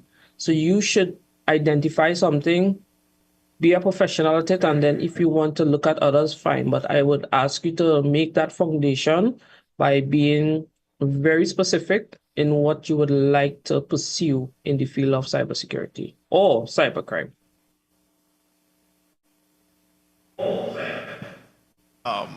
So for the question itself, I think that we should actually start with bringing awareness to students in schools, because they don't actually know in most cases what phishing engineering is, social attacks are. And if you just go to them and be like, hey, you want to do cybersecurity, they may not know what it is. And from personally witnessing doing cybersecurity awareness, when you go to them and you tell them about these different fields that they can join, they're pretty excited. They want to know more about it. They want to actually get the opportunity for you to direct them to the path to get to that career field. So the thing is, we should introduce cybersecurity awareness and cybersecurity in secondary schools first to give students an understanding of what the field itself is. From there, universities and institutions should enhance already existing courses like computer science, information technology by adding more cybersecurity related courses or content. And if that's not enough, create courses specifically for fields that students may want to actually join. They may want to be a forensic analysis, they may want to do malware analysis, or even an incident responder. So not just telling them about the careers, but also guiding them and giving them the practical experience that they need should help them to get to where they are and help to populate the field of cybersecurity more than it is today. And I believe it's also very important if you look at, let's say, traditional educational institutions, it may take sometimes too long for people to get a certification. And nowadays, with everything going quite fast, people don't have that time. So Of course, it's very important to have your bachelor, master, PhD, these kind of things. But it's very important also to look at very industry-specific certification that might help you in what you would like to achieve. And I mean, the other group that would like to pursue that whole master, bachelor, PhD, that's fine as well. But what I would like to convey is, let's focus on the key challenges that we are facing and try to solve them. It doesn't make sense if you're going to have like 10 years, path to get your PhD, and then the hackers would be do something else the other hand. So let's focus on the real world challenges and try to solve those.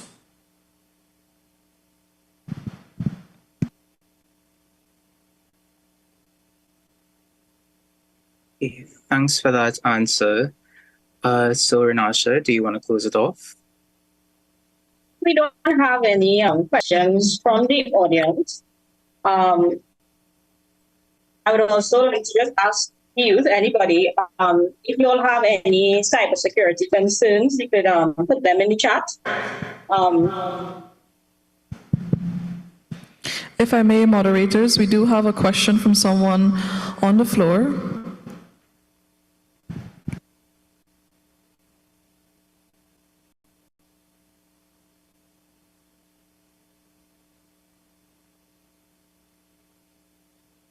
Testing. Hi, good afternoon. Kirk Sukram from Trinidad and Tobago. A question to the panel, and very encouraged to hear at a youth forum cybersecurity is being discussed. But from where I sit, I have a question for the panel. Do you see it more a role of the government to drive cybersecurity initiatives, or do you see it more of a personal responsibility of the individual? I think it's a combination. Sometimes you don't know that you don't know, and then someone should take the lead, and it could be the government or educational institutions in that particular case. You may have a knife and you don't know the dangers of that knife. So someone would tell you, okay, you can cut bread with this, but you can also kill yourself with it. So I think it's twofold. It depends. It depends in which country you are. If people are very cybersecurity savvy, if I can put it like that, in that country, then maybe the government can focus on other things. But if that's not the case, I do see a role for governments to promote more resiliency with respect to cybersecurity in that particular country. So I think it's twofold. I would like to intervene here and add to that. I think actually it's really a multifaceted, multi-stakeholder approach that is required. So for instance, if you look at the whole cybersecurity outfit, at some point we have to look at the laws and the policies for which governments are responsible for, and they need to be informed by the data that's happening on the ground. There needs to be a technical team such as a CISA to be able to respond to incidents. You need to have the team that deals with what would be HR strategies to hire for cybersecurity, because that is a tricky element in itself. But at the organizational level and at the people level, the individual level, we need to embrace something called the culture of cybersecurity. And what we mean by a culture of cybersecurity, it's a way in which even the most ordinary person, be it a young person who is using the internet or an elderly person who isn't even aware of TikTok, they need to be able to identify the basic elements of what is malicious behavior online, and to be able to know what to do about it. Is it that I turn off my computer, I leave it on? Can I identify a phishing attack, a scam email? What to do when something happens? And this culture of cybersecurity is something that is an individual responsibility, but I would say there's also a huge role for academic institutions, and as Nancy had mentioned, Internet Society chapters, to continue promoting why having this culture of cybersecurity is important. Identify malicious behaviors, identify the authorities that treat with malicious behaviors, know how to report them. And I think that's just a very basic element of how everyone can play a role in this sort of cyber resilient, cyber hygienic environment that we would like to operate in. I do agree with Kevin's point that it's a multifaceted approach because take for instance, I think it was last week they in the US social security numbers was leaked. I think 2.7 billion. So again, it's both the government and the people, both the enabling environment as well as the people. So I do agree with Kevin. Thank you for those great answers, panelists. We do have one more question in the Q&A chat, but I invite the panelists to answer that question within the Q&A chat. Due to time constraints, we'll have to move on to the next panel discussion.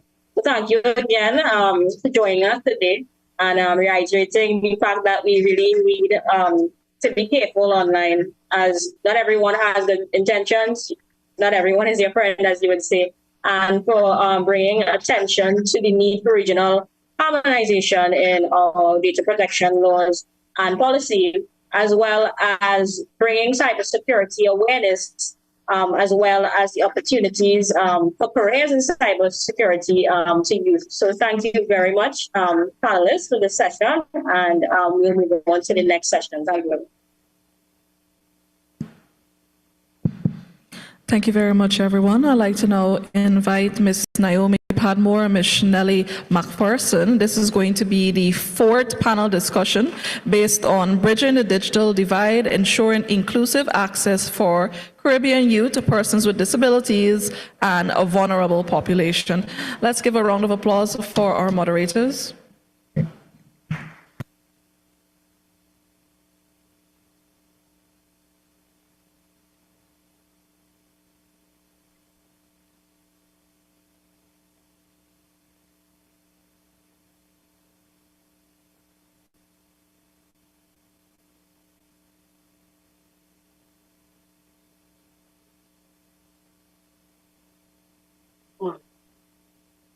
Hi, good afternoon, everyone. Please excuse the video quality coming through. See if I can adjust my background.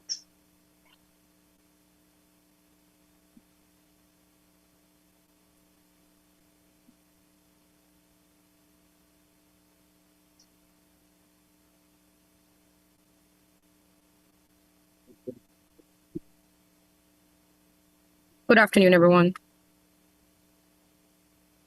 Thank you for those joining us. Go ahead, Naomi. No problem. I'll just go with my video off. But thank you all for being here. I'm pleased to welcome you to this important session we're having on bridging the digital divide. We've had many important conversations thus far, and at this juncture, we'll be talking about access and usage for those of our populations that are vulnerable, speaking to the youth, persons with disabilities, and other vulnerable populations that may not be classified in those two groupings. I am Naomi Padmore, as mentioned. I am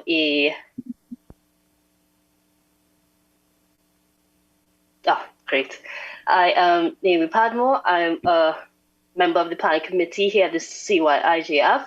On my day today, I'm a site reliability engineer, and it's my pleasure to be co-moderating with Chanel McPherson. Yeah, thank you, Naomi. Hi, everyone. My name is Chanel McPherson, third-year university student and moderator with Naomi. You may continue. Yeah. Right. So today we'd have some quite esteemed panelists joining us today. We have Keegan Patrick, who I've had the pleasure of working with before. He's the CEO at Optronics based in St. Lucia, and he's also youth envoy to the ITU Generation Connect, along with many other titles. We have Mr. Kirk Sukram, who you heard from just recently asking a question. He's the Deputy CEO of the Telecommunications Authority of Trinidad and Tobago. And we have Ms. Beverly Pillay, head of the National Commission on Disability in Guyana. We also have with us Mr. Shane Cornelius, and who is a member of Guyanese Presidential Youth Advisory Council, Mr. Royston Emmanuel, Senior Technical Specialist in the Education Management Unit, OECS. Right. So our discussions today, as the title would suggest, we'll be focusing on how we can address these persisting gaps, which could be the result of many factors, some including limited access to the internet for some groups within our societies, variable digital literacy, and significant disparities in our socioeconomic standing. And so our discussions today will be revolving around how we can ensure that more to all of our youth and those from underserved backgrounds and those with disabilities can get to access the internet and use it in a way that they can feel empowered and contribute to society. So I'll be kicking things off with a discussion centered on the youth perspective. So I would invite Keegan and Shane to answer these couple questions. So I know both of them are championing the youth cause, and they sit on various boards and they're on different committees, and they have, Keegan's case, hosted, I know, programs to expose youth to technology and give them a platform to use it in ways that they may not have considered or believed that they could. So to you gentlemen, what are some of the pressing concerns that youth that you have encountered or not encountered personally have raised with you in your respective countries? Thank you for opening the discussion, Naomi. I think, as you said, one of the critical issues is digital literacy. And I think from the very first time we started Optronics 4 years ago, we've been trying to tackle that problem and increase access and knowledge to new digital tools. While I think we've come a long way within the Caribbean, where while many of our youths now have access to more devices, there's often still the lack of necessary skills to effectively use these tools for learning, entrepreneurship, and employment. We've been working to bridge this gap through Optronics, so we've hosted many digital literacy programs, STEM training programs, whether it's with Python or teaching persons, how to make use of new emerging digital tools like ChatGPT, Gemini, or making them more informed use of them within their day-to-day lives, whether it's in entrepreneurship and whether it's in school or as a business owner or an employee. So to help them make use of these new tools and see how can they make their jobs more efficient. Then we also see a lot of the times where we host some of our programs over in different rural areas as we try to go throughout the island in St. Lucia, and sometimes we're also in other islands, is there's still some economic barriers for some families that simply cannot afford the latest technologies or new devices to get their kids online, which still leaves a lot of young people at a disadvantage when it comes to competing in a global digital economy. So this is where I think in areas where we can see public-private partnerships can make a huge impact, whether it's through subsidies or programs that make these devices more affordable to those that are in need. Or some initiatives that we're personally working on is setting up innovation hubs in Caribbean islands to serve as a place for bringing young minds and entrepreneurs together in a co-working space and giving them access to these technologies, because we believe they will be able to make use of them to create new businesses and create new ideas. So from our perspective at Optronics, those are some of the issues that we see and how we're trying to tackle them in some shape or form. Great. Thank you for that, Mr. Patrick. And just advise me, on the panel today, we have Mr. Sukram and Mr. Patrick. Those are the only two persons we have on our panels. Okay.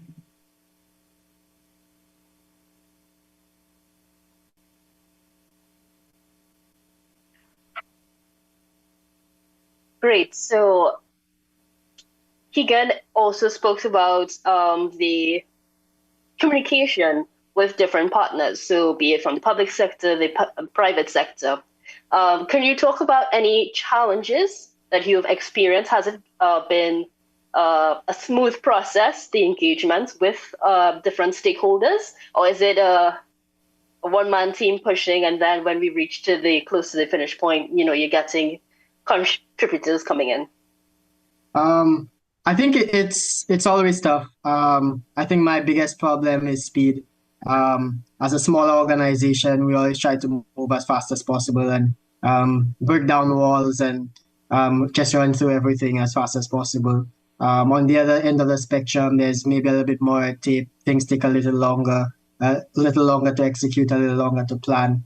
I think it's really about understanding the different vantage points from your organization, your mission, and also your other stakeholders, and trying to build relationships and figure out, okay, who's the people you can talk to, who's the people that can champion your mission and help you move things forward as fast as possible. So I think one, for me, the biggest challenge is always speed. Two, I think partnerships are inherently hard among people. So it's always about building relationships and seeing who can you connect with, building those relationships, and trying to get everybody aligned on the same mission so that you're moving forward to some impactful goal that could help many people. So whether you're from the private sector vantage point, a government standpoint, or you're a really large corporate entity that's trying to work with a smaller entity to see what corporate social responsibility initiatives you could work on together. Okay, great, thank you. So now we would switch focus to our regulatory and policymaking standpoint. So we just heard from what it's like championing this cause from the private sector. And so let's go on to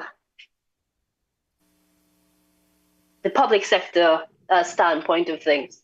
So Mr. Sukram, are you there?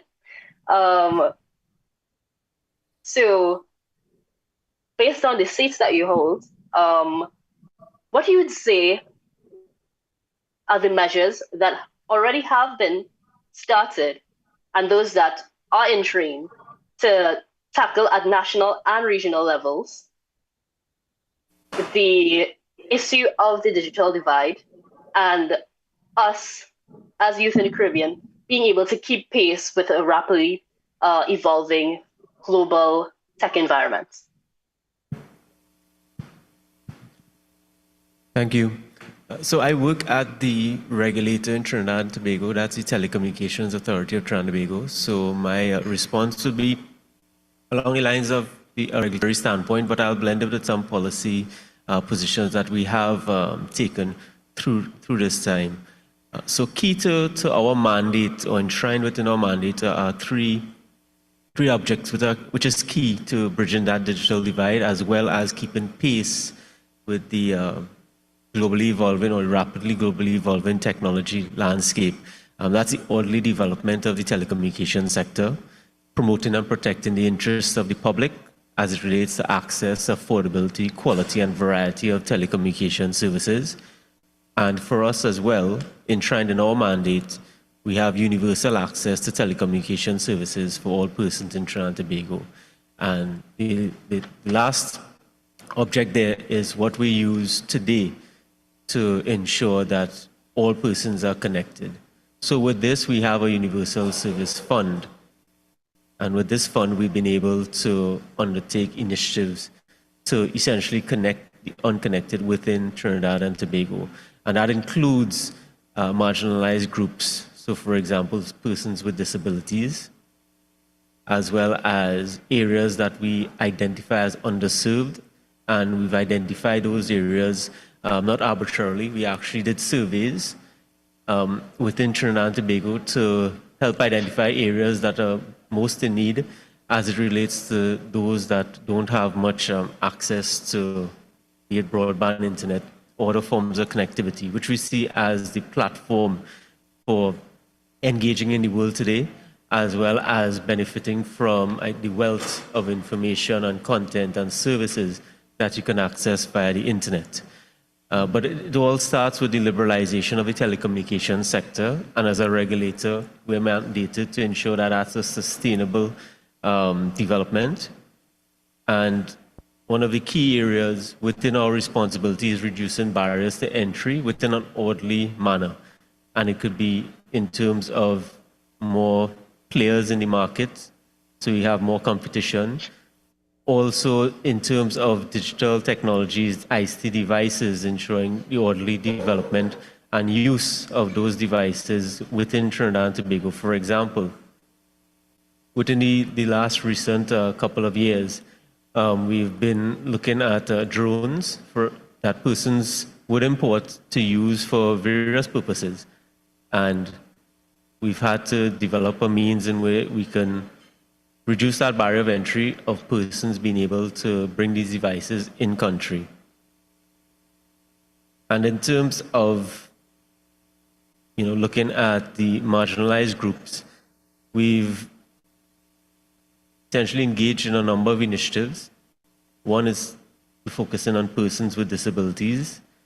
We've been able to develop a universal service initiative where we can subsidize access to smartphones that have accessibility technologies built into them, so they can connect to the internet, they can make a call, they can interact with their friends and the rest of society in a manner that you and I can do so very easily.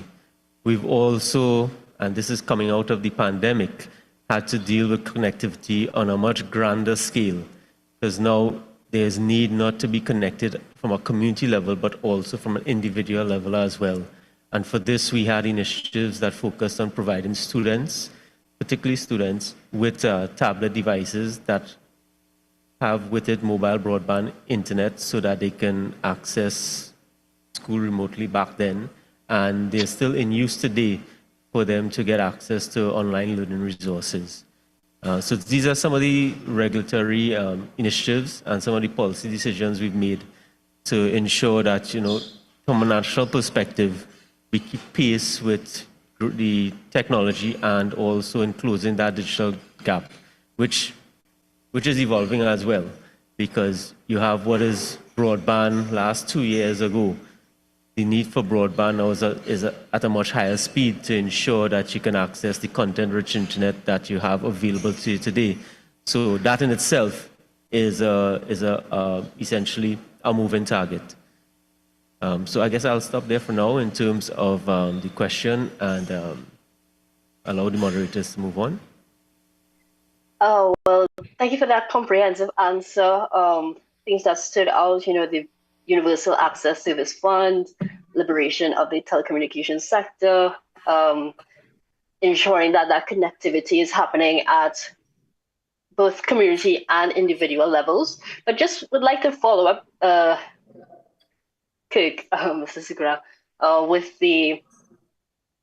so we're looking specifically at the point of being competitive. So you spoke about accessing the internet, going on social media, maybe communicating with, friends, family. But what about doing the work or doing activities that takes the youth from just being mere consumers to actually creating content or doing work to put out there into the digital space? In that regard, we will need things to go beyond just a smartphone, and we'll need to go to your tablets and, better yet, laptops, desktops. What, I guess, from your standpoint at heart, what is the outlook on getting youth the access they need to the next level of technology, not just hardware, but perhaps software, to help them be producers of content and be contributors at a global level? Yes, that very important question from moving from a consumer to a creator. And for us, it starts with initiatives, targeted initiatives and outreach programs. I can give you a couple examples from the regulator standpoint. What we saw as a gap along with the digital divide, which is basically access and affordability to services, there was also a digital skills gap. And this was across the board, not just with youths, but also with, general public. However, we focused on youth programs, and there are two programs that we have every year. One is Girls in ICT, and over the last 2 years, we've introduced our Boys in ICT as well. And it focused on essentially giving youths an opportunity to be skilled up so that they can move from being consumers to creators. It started with us just, ensuring that they know how to utilize the internet safely. So, some basic cyber safe rules. So now, we've gone as far as showing them how they can create mobile apps on their own, how they can utilize the internet in some whatever entrepreneurship business that they may have. This year, the focus of the Girls in ICT was to use AI, in leadership and in terms of their business ideas or entrepreneurship. And on the Boys in ICT side, we focused our outreach program, similar event, along the same lines of entrepreneurship and utilizing the internet, all the vast resources that are available there, to actually, build a business on your own as opposed to trying to get into the mainstay and the tradition of going to work for someone. And that's from a regulatory standpoint. On the government side, and this is through the Ministry of Digital Transformation, they had a wonderful initiative that they started a few years back coming out of the pandemic, and that was a developers hub. And this is to promote local development in software and application, as well as training of the local and youthful talent or capacity, so that we can prepare them not for today's world, but tomorrow's world as well.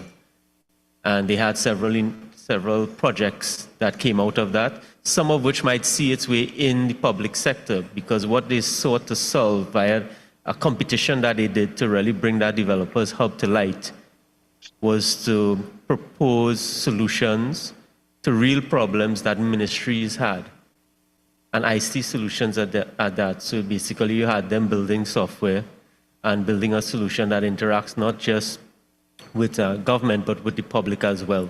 And then to, demonstrate that solution to a wide audience, and they had it in the form of a competition.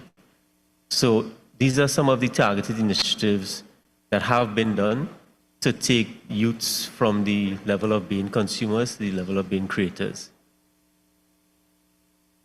Thank you so much, Cook. I actually watched the D-Hub finals on TTT Live. It was quite inspirational, as a lot of my peers participated in that competition. So hopefully we can have something spanning into other Caribbean territories like that, if it doesn't exist already.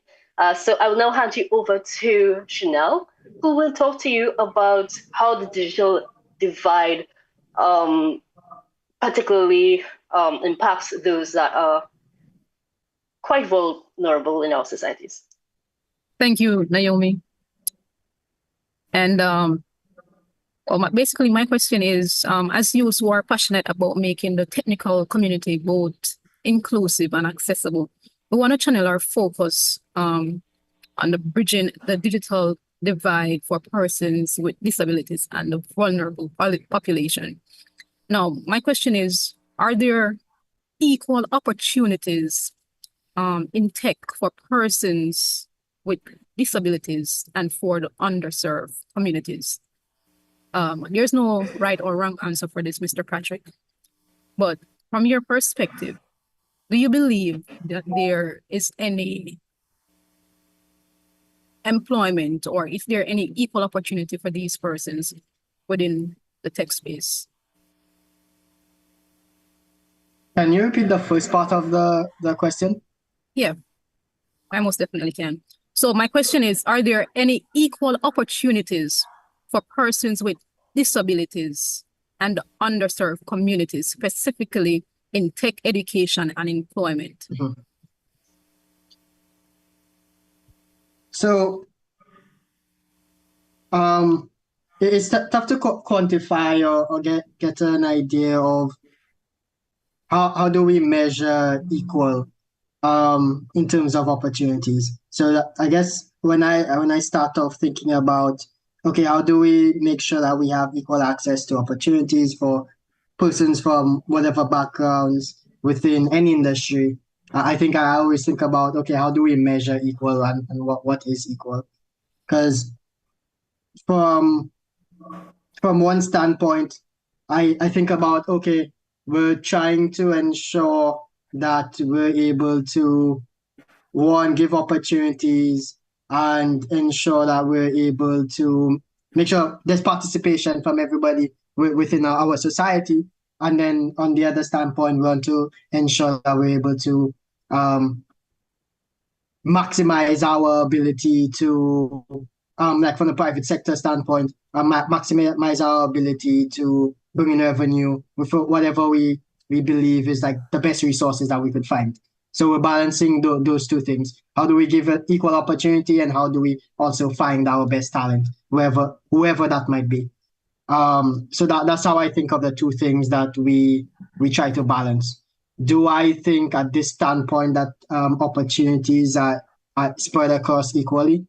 I don't think so. I think there's still efforts that need to be made to ensure that we're trying to reach everybody. We're still operating in that balance between meritocracy and equality, and that we're making sure that we have diverse opinions from our different sectors. Because although we might be an organization that's looking to ensure, okay, we get the best people, but we also want to ensure that we have diverse views that allows us to incorporate with our products, our services, get the standpoint of everybody within our society and our economy, which increases participation from everybody else. Because let's say if I'm building a product, it is good to have the standpoint of somebody that has maybe accessibility issues and give their standpoint, okay, how can we make this product better? And that person brings additional value to the organization, and they're basically essential.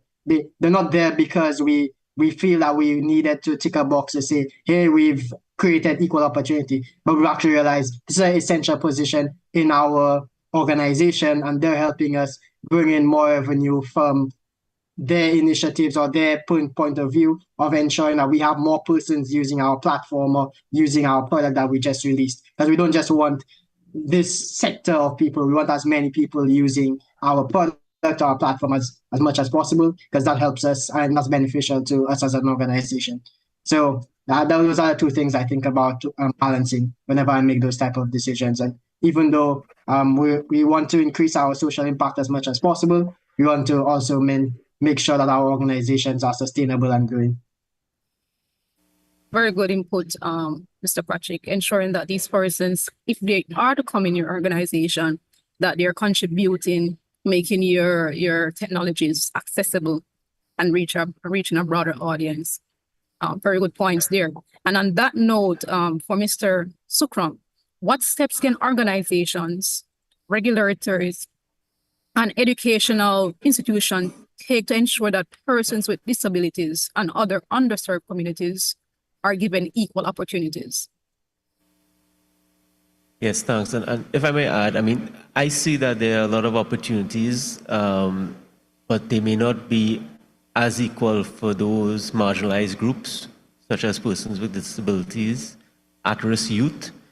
And for this, at least speaking from Trinidad and Tobago's perspective, there are some programs to help upskill those marginalized groups to put them on par with other more privileged groups in terms of being able to seize those opportunities when they do arise. For example, our Ministry of Digital Transformation launched last year a digital skills program focused on at youths, persons in underserved areas, to give them opportunities that they may not necessarily have to upskill their ability, their knowledge, and to expose them to opportunities within the ICT world. At this point in time, the Telecommunications Authority, as well as the ITU and the Ministry of Digital Transformation, are in discussion about expanding that digital skills program to persons with disabilities and to at-risk youths as well, because these are two marginalized groups that we see that, they need that extra push to be able to take advantage of these opportunities that are available today, because the nature of most ICT jobs, right, would afford persons with disabilities, at-risk youths, majority of persons, the opportunity to participate in those jobs. Most of those jobs are desk jobs, as opposed to jobs where you need to be on the field where it's very physical. Particularly for persons with disabilities, it presents a good opportunity as a career path, for example. Thank you for that. So we just heard from Mr. Sukram about some of the initiatives that are currently being taken place throughout the Caribbean for these underserved communities and persons with disabilities as well. Now, let's talk about accessibility to tech training. I know we touched on a few points earlier. However, for persons, with disabilities, and we're talking about even the elderly and the indigenous people, what are some best practices and approaches that can be used to reach and strengthen the capacity of the underserved communities to ensure that, no one is left behind? And I mean, you may be able to answer this question, Mr. Patrick, by, even for your organization, is there anything that's in place to help these persons? So I think in the tech space. Yeah, I think one way we try to maximize our accessibility to our programs is trying to do somewhat of a hybrid format where we identify some of the rural areas and locations that we want to go to. We make use of ICT centers that they might have in those communities. We host the programs there, as well as we also try to do video recordings or live sessions as well for persons that maybe not able to come, and they also digitally literate enough to sign on and pay attention through the virtual platforms, but we also try to increase our footprint by making use of physical infrastructure. One of the most recent initiatives that we're embarking on right now through a partnership with our local government is the setup of an innovation hub in St. Lucia. And that will serve as a co-working space designed to foster digital education, innovation, and really with the aim of bridging our digital divide within St. Lucia, giving more access to young people to new tools, maybe their first Oculus 3 that they're able to develop something on, or access to Mac PCs to develop mobile applications for the Apple devices as well. So we're giving them access to those tools that maybe they might not have had access to before, or the Vision Pros of the world, and just the new technologies to help our young developers, our young persons that are interested in technology, giving them the skills within the hub and also going out and build some of their own products. Well, Mr. Patrick, I'm truly happy to hear that we have organizations that are in full effect and contributing to these underserved communities. And for us as youths, persons who are joining virtually, youths in the audience, and us in general, we are technically known as the digital natives because we were born in a time where, technology is a thing. And we have been grown up into this era. Now, this question is for you, Mr. Patrick, while we have you here. What role can we play, youths play, in bridging the digital gap for persons with disabilities and the vulnerable population? What more can we do? How can we help to ensure that these initiatives, so that we can help perhaps our community members or family members, just persons in general, to ensure that they get the skills or the training required to bridge this digital gap? I think Moderators, yes. moderators, if I may, we have a person in the crowd or in person that has a question to ask from their end. Okay. Hi. It's more of a suggestion. So I'm speaking from a Guyana context. Post-COVID, coming out of COVID going back into schools, one of the things that I was part of a team that did, we approached a energy company here and we got about 100 and something used computers. We then got volunteers from the University of Guyana, private sector, the police force, etc. And they came, fix, install open source software. I see my friend Mr. Kisoon is here. He'll be proud that I made that statement. And we then gave it to persons who needed systems. So that basically included a private sector, an energy company, the poor, the vulnerable. Fun fact, most of the homes were single parents homes that requested. And we were able to get to every single region of Guyana, even region 9, which is all the way towards the Brazilian border.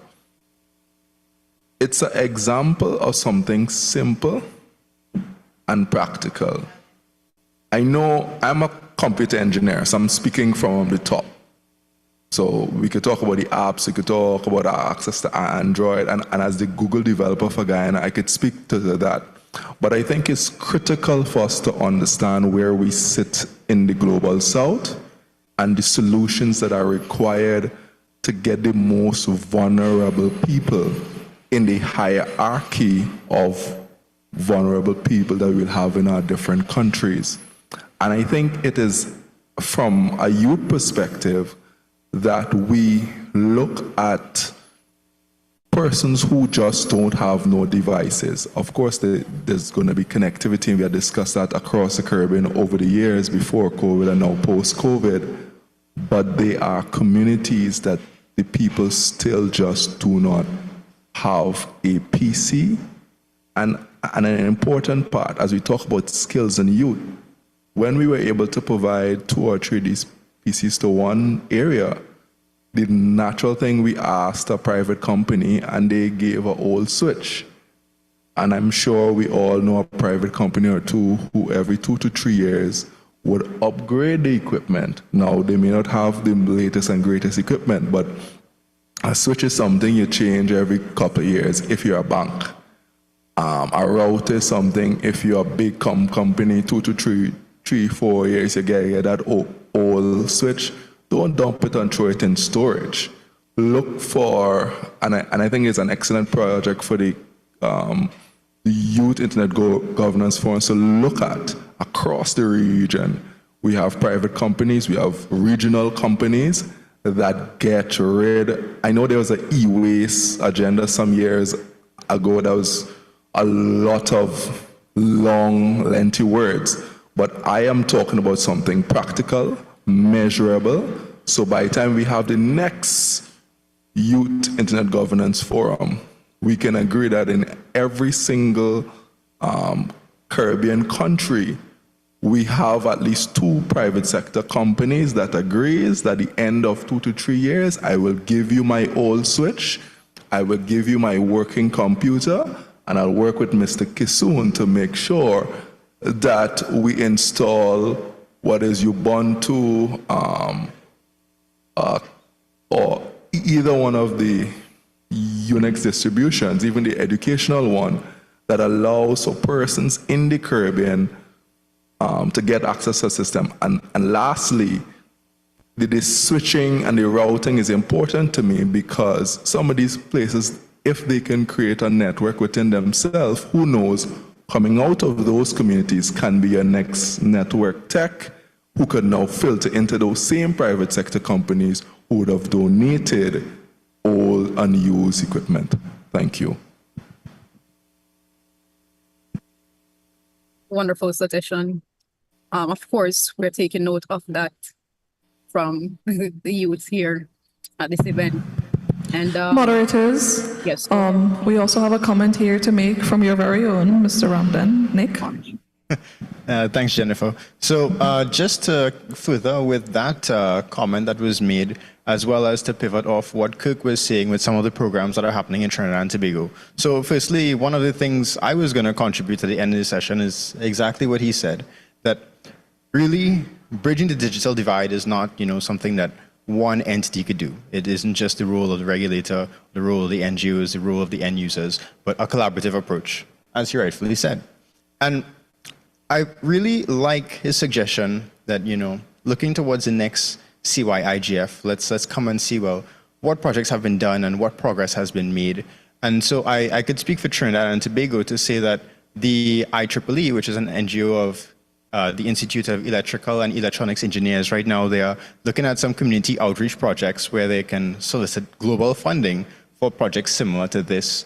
So I just want to put that plug out there that, there are other NGOs that are willing to work with agencies, whether it be the regulators, et cetera, or other NGOs to, fill the gaps that exist and, whether it be procure devices, do training, et cetera. So I just want to add that in as well from the Trinidad and Tobago context. Thank you.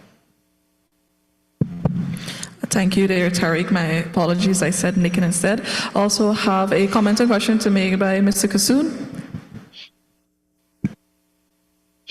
Hi, good afternoon, everyone. My name is Vidyart Kassoon. I'm from Guyana. I'm just mindful as I look at this particular panel, which is about inclusivity, and I don't know that the panel is, I don't know if you have sign language or any other kind of, and I look around the audience, I don't even know how accessible the panel itself was. And I'm just mindful that those of us who are able-bodied and so on, this is something coming from a tech background. We're always conscious that we had bias against persons with disabilities. And there's something that happens now. I mean, Agri, thank you for bringing up the whole idea of open source solutions. And so that we have to also think about as we bridge the digital, and unfortunately in the Caribbean, we have slowed down a little bit on the gap about how we talk about things like free and open source software and technologies to help to bridge that divide and also to avoid obsolescence. And there's a whole parallel conversation about open standards, etc. Because we're already seeing where, we're being told that our working equipment will become outdated next year because Windows 11 wouldn't work on it, etc. Right? So just to bear that in mind, and just to also ask that I know that from friends with disabilities and from adults, others with disabilities, that some of the tech, the accessible technologies are expensive. Because that's how the market works and how capitalism works. So somebody has to pay for those technologies, even if when they exist. And it's for us to perhaps advocate. I think you asked what's the role of the government and the state, and we have to start thinking that if persons with disabilities have rights of access, that they should, then we should have systems in place if we have to pay for those technologies which are more expensive, that they are paid, if they are available and that they are bought. And we put that on an agenda. And I ask that generally, not necessarily for you, but for you to be mindful of that, to ask for these things of our governments. Because in our rights, access, equality, I think the question was asked, what is equality? It does mean removing barriers. And cost is very often one of the barriers to remove. So just throwing that out there. Thanks. Understood. Well, thank you, everyone. This was very informative. As we wrap up this session on bridging the digital divide and ensuring inclusive access for the Caribbean youths, persons with I believe you're muted on your end. I am muted. Can you hear me? I can hear you, Chanel. I'm not sure if it's coming through to those business live. Can you hear me? No? I can hear you. You can hear me? We can. Okay, wonderful. All right, guys. So as we wrap up this discussion on bridging digital divide, ensuring inclusive access of the Caribbean youth, persons with disability, and the vulnerable population, I just want to thank our panelists for their thoughtful contribution and their insights that they have shared today. Thank you, everyone. Just before we wrap up, we do have a comment in the chat. A question around brain drain, essentially, and how tech sectors in more developed countries are more appealing to our citizens here in the Caribbean? And what can, I know the government is mentioned here, but taking from what we just heard from our live attendees, what can we do? What multi-stakeholder approach can we take to make tech that we create here in the Caribbean is taken more seriously,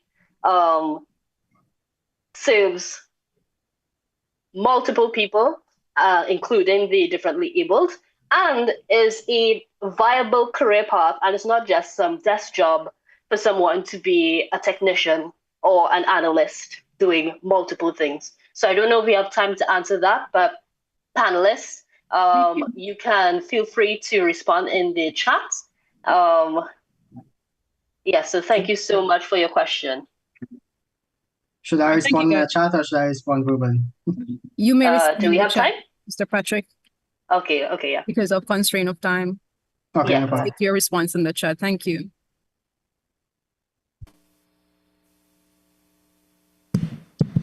Thank you once again, guys. That has been a very engaging conversation indeed.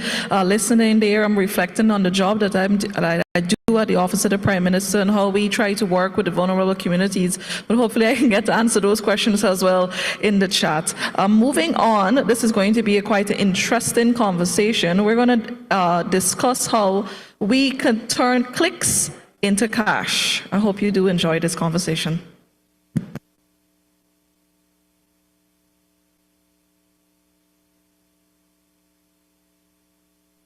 Good afternoon, everyone. I was previously introduced. My name is Chanel McPherson.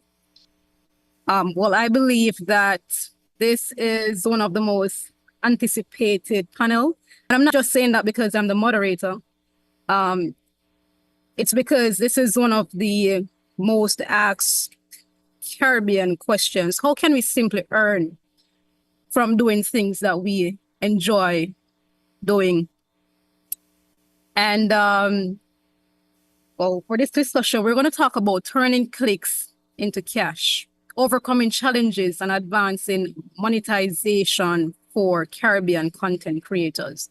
So in this panel, we will highlight the journey towards monetizing online content in the Caribbean, addressing current gaps and challenges, and featuring insights from successful content creators on strategies to navigate these obstacles.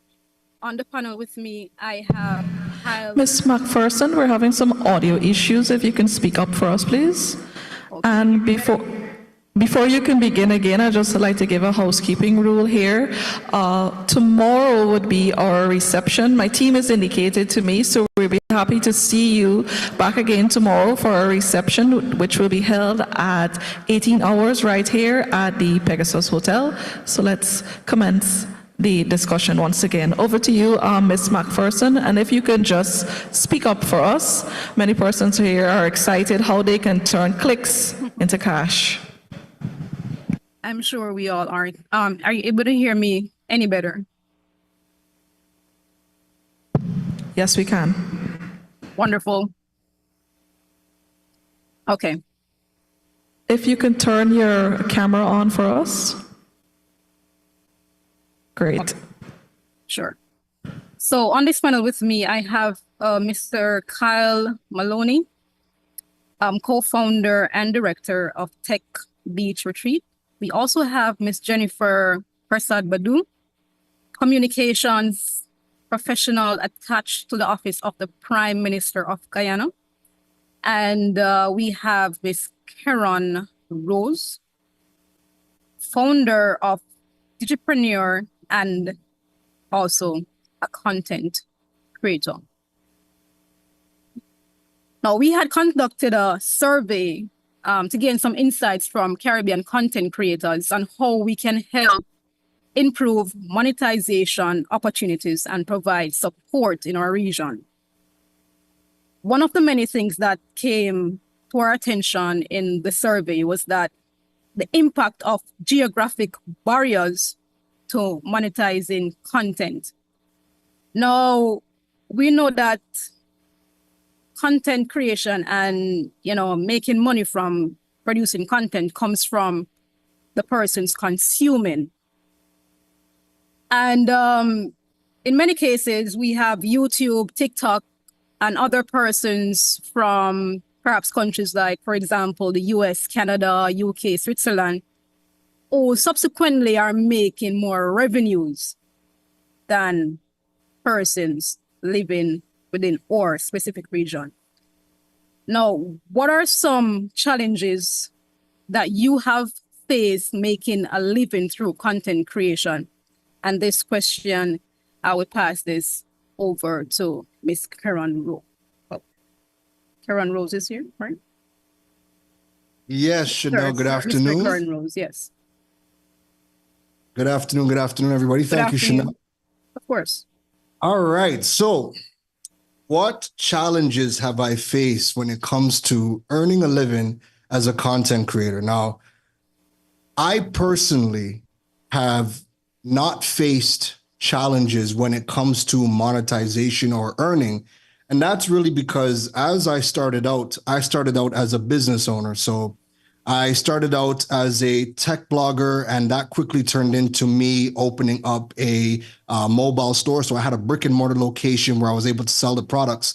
And I think one of the reasons why I've never struggled to monetize is because when people think about monetization, they're only ever thinking about getting paid for viewership of their content. But there are a multitude of ways for you to monetize. Simply having a product and being a content creator where you're creating your content and you're driving people back to that product. And once they're purchasing, that is one form of monetization. So when you start to explore the various types of ways that you could monetize and using your content as a vehicle to drive traffic to whatever product or service you're looking at people to buy, you're not going to be limited. Now, if you're thinking only about monetizing off of Instagram, TikTok Shop, Facebook Shop, there are geo restrictions on those platforms, right? And this is where it's extremely important for people to start learning about e-commerce. So even for me, when I had my brick and mortar store and I closed that down, I built an online platform and I made it e-commerce ready, I was still monetizing through my content because after I would make my blogs, my videos, and podcast episodes, the next logical step people would have or ask is, where can I purchase the products you're talking about? And I would effectively drive that traffic back to my website and close sales through my website. Again, that is a major form of monetization.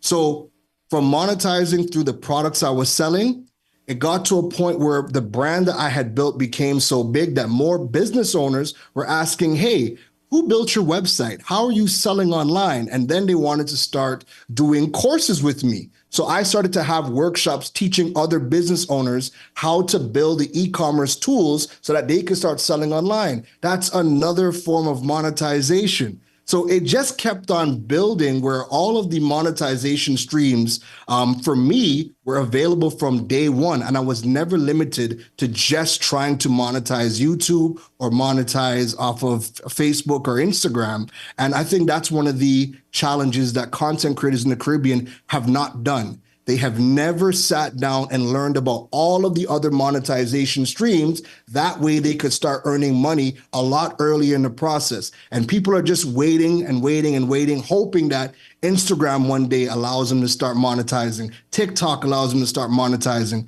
But if you start learning about the other monetization streams, then when those things do become available, if they become available, it's just going to be another added revenue stream for your brand. Thank you for that, Mr. Rose. Appreciate that. And I'm going to follow up with you in just a short while on those different avenues, right? But I'll save that thought. I'll follow up with you on that. Now, for you, Mr. Maloney,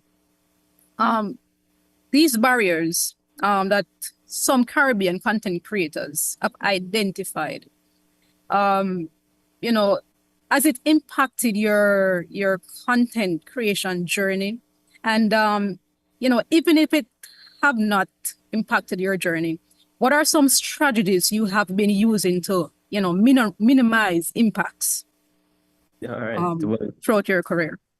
All right. First of all, Shana, thanks for having me here. I appreciate the opportunity to have this discourse. To be clear, I am not a creator in the way that Keron is, and other creators have really positioned themselves to build a brand around the content that they put out and monetize that in whatever way. Tech Beach is the leading technology convening platform in the Caribbean. We convene the best players globally in technology, having some of the best partnerships with the likes of like Google, Microsoft, TikTok, and we bring these players into the region so that creators, businesses can really leverage these partnerships and benefit from this overall community that we've put together, right? And so the way that I leverage content isn't in that way to see an end monetization from I'm creating this thing to be able to either, like Karen said, sell a product or have brand partnerships in that way. Mine is more around my personal brand identity and people having a perception of me in a certain way that aligns with my overall brand with my company, and then my own personal brand, right? So that is more so in the way that we take it. But to double down on Karen's point, I think we within the region have a sort of short view based on the interactions that I've had with creators overall, whereby the target has always been, hey, let me create this content to work with this brand, and then also just work with this brand in this country, right? So I think the view is short from two perspectives. One is that we think that just because we're from the region, we can't be partnering with global brands. That's a myth. I think if we can begin to have a broader narrative around the content that we create, and we're seeing it a little bit with the entertainment content creators, where they don't say, well, this is funny for Trinidad, but this is funny for the Caribbean. And so you have a wider audience that they're appealing to the Caribbean as a whole, and then the Caribbean diaspora. And so you're seeing that their content and their following really blow up significantly within the entertainment space. But if they can even begin going beyond that and to create content that is like even more entertain, it can speak to a wider demographic as well, even within their Caribbean focus, that gives the opportunity to have even more global brand partnerships, right? So that's one. But then two, I think the big play that has always been missing, that we see the global content creators do time and time and time again, and the Kim Kardashian being like the best example of like Kim and Skims, and then Kylie and Kylie Kit, I think the biggest opportunity is in the productization of the brand that you've built. And that ultimately needs to be the end goal, not how much views I can get to partner with NCB in Jamaica or Republic in Trinidad or whoever else. It needs to be, we're building this brand so that I now become that conduit for productization, and what products that I can now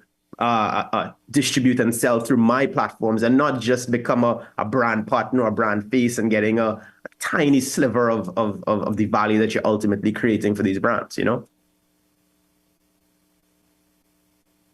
Thank you so much for that, Maloney, Mr. Maloney. And we spoke about, being that product for your own brand, right? And this question goes out for Mr. Rose.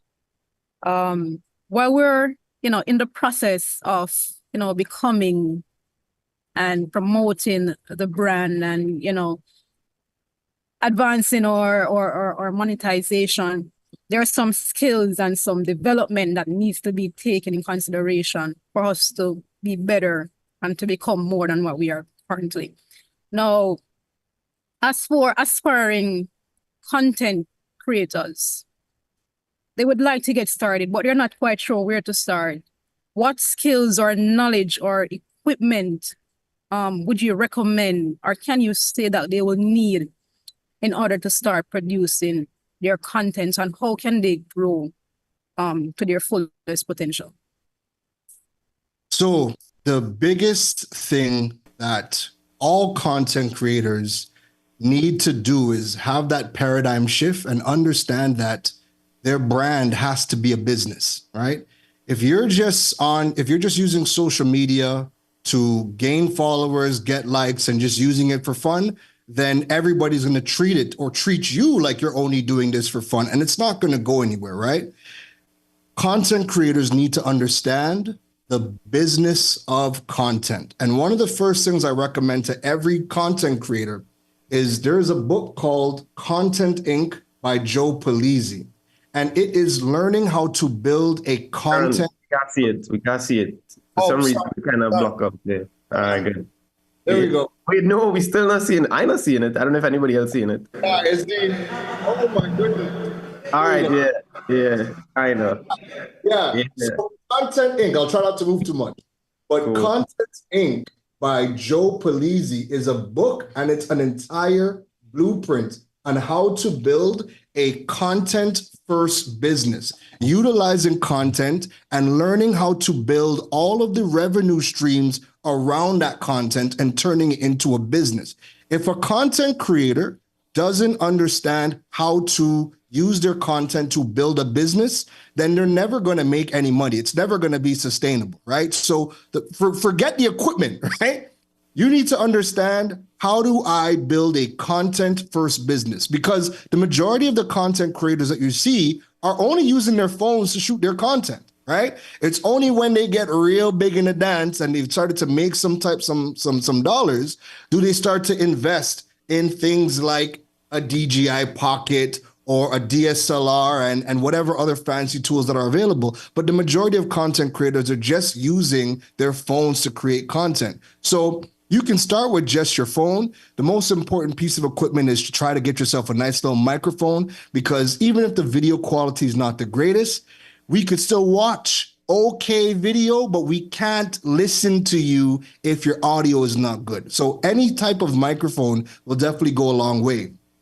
But I really believe it starts with understanding the business of content. So even when I started out first some years ago, because I started off blogging to help grow a business, that shaped everything, and it gave me the foundation, because the content wasn't to get likes or the content wasn't to get popular. The content was to educate people about technology, which then led them to buying the product, which then led them to coming to workshops, which then led them to coming to events. That's already multiple streams of income right there. So even though Kyle might not be the average content creator, when he creates content, the more he builds his brand is the more he's funneling people into the Tech Beach Retreat event. That is a form of monetization. And where content creators in the Caribbean are really struggling is there's no point to your content.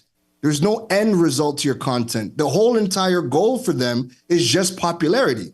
But popularity doesn't mean that you're going to get paid. The majority of the most popular content creators are broke or have a full-time job. They're not making money off of the content. So you have to understand the business of content. You need to understand, are we going to be driving this traffic to a product? Are we driving it to a service? Are we going to be doing affiliate marketing where we're driving people to a affiliate partner so that we can earn commissions off of things that we talk about? And the sooner that content creators realize that is when they're going to really start to make money. And I'll use a great example because it's fresh. Look at a guy like Certified Samson, who has hit 1 million followers on multiple platforms. You would have noticed for years, and he was just talking about this on an interview, for years he wasn't making money. He was just hoping somebody threw him some dollars to promote something. But things changed when he got into a product business. So he first came out with the certified lollies. So he had the lollies, he was selling that. And now he just elevated and opened up Certified Scoops, his own ice cream store. And when last have you seen an ice cream store ram out 24/7, right? I mean, it's new, the hype is there, no problem. But he's understanding that he has to take that large following and he has to drive it to a product if he is looking to earn business. Think Kim Kardashian with Skims. Think Kylie Jenner with the cosmetic line. Think Rihanna with her Fenty makeup, right? Rihanna's earning more money off of selling Fenty products than she ever made doing music. But she used the popularity from building that music career and she's funneled it into Fenty Cosmetics. So when content creators can start thinking like business owners, understanding the business of content, driving traffic to a product, a service, an event, and not just hoping for brand partnerships, because that makes up such a small percentage of your overall revenue. And oh God, it's the Caribbean. There's only so many brands you can work with before we, the audience, get fed up with you and don't even want to hear from you or then buy the products that you're recommending. And then the businesses realize, okay, they're washed out. They really don't have no influence. You have to start learning how to build that business early on. Thank you so much for that insight. I see Kyle agreeing with you. DeAndre, I see that you have your hand up. I hope that I pronounced your name right.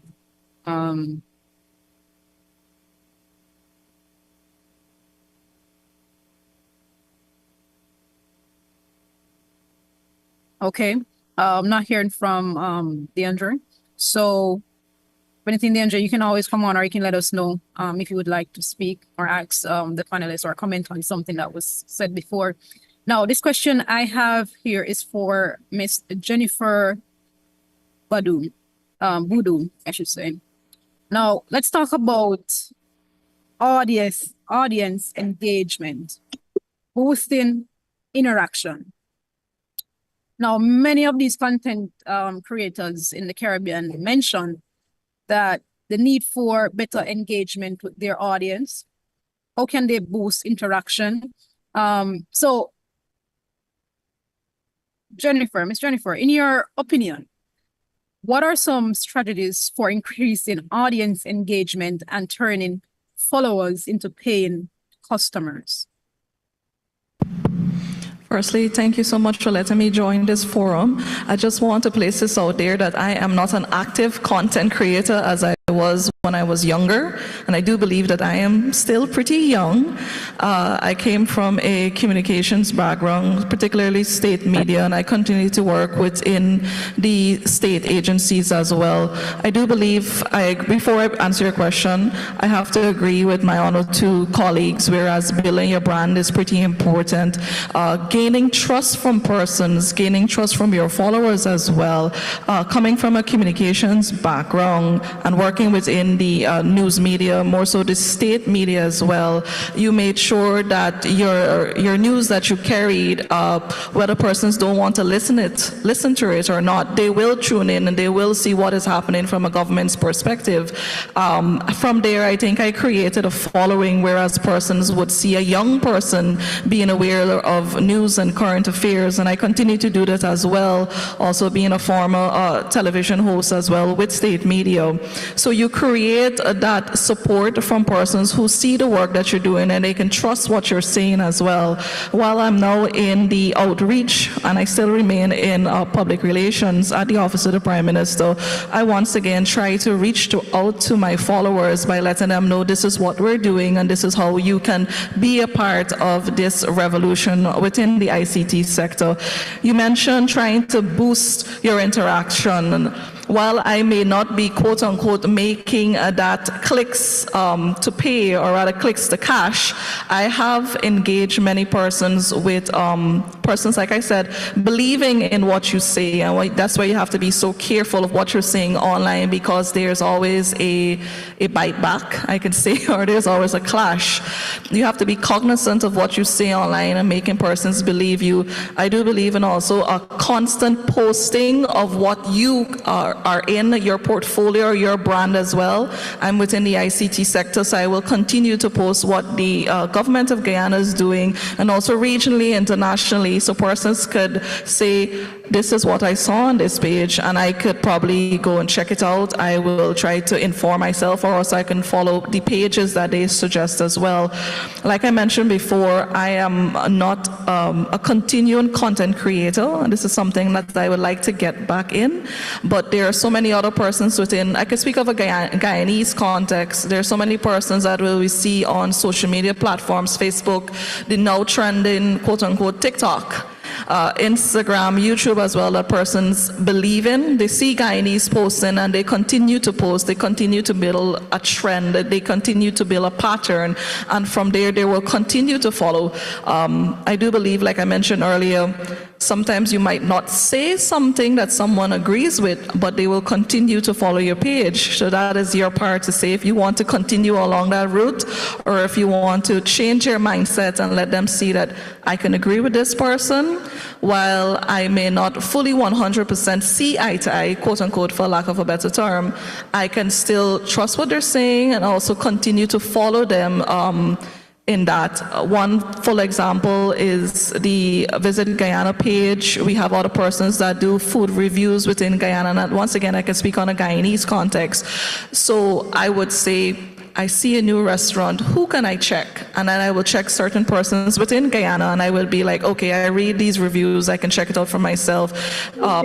Persons within the Caribbean are also Guyanese context. They can either make it or break that business. So once again, it's constant interactions, constant posting. That's something really important, and also always being aware of what's happening beyond social media, so you can be a part of that change as well. Also, with regards to some of the questions you're asking in following or also understanding social media, I do believe it's important that you read. And I saw one of the panelists, they brought a book, and I'm a fan of Mr. Rose as well, so I watched some of his stuff online, so I'm happy to share the forum here with him. Facebook is constantly changing. Sometimes you see something online that's happening 2-3 days ago, and the next day it's completely changed. So you have to continue reading, seeing what's happening. Facebook offers a Meta business place. That's something really important that persons should be abreast on. TikTok also offer those stuff as well. So reading, also being engaged on those social media platforms and their do's and don'ts is important in order to boost your interactions. Thank you for that, Jennifer. And we had a comment from DeAndre. I hope I'm pronouncing your name right. If you'd like to unmute and speak with the panels, then you can do so. DeAndre, or Deidre, I should say.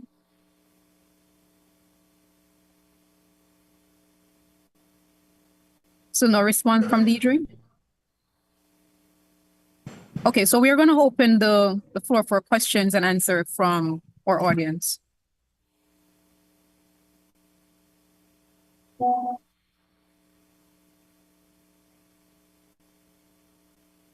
All right, Nick. Tarek, I'm going to leave the floor to you. All right.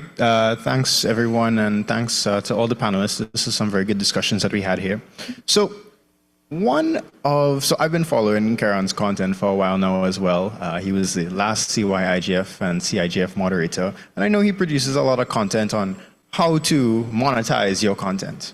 Now, in the Caribbean in particular, when we look at the providers, so we've heard a lot from the creators. When we look at the provider's point of view, so YouTube, Meta, TikTok, their typical affiliate programs or the ways to monetize their content is not so much covered in the Caribbean. Not at all, I think. I could be wrong. There may be some countries that do have it. But if it is that we had to, say, take an output from this forum, that we could then ask, say, the CTU or other agencies that might be here to take forward to these providers, what would be, the next steps, or what would be the focal points that you, the content creators, would really like to be taken out of this discussion to, better, one, promote the content creation in the Caribbean, two, support the whole monetization and, having that income stream or having that job in content creation. So yeah, I just want to put that out to the panelists. Thank you very much.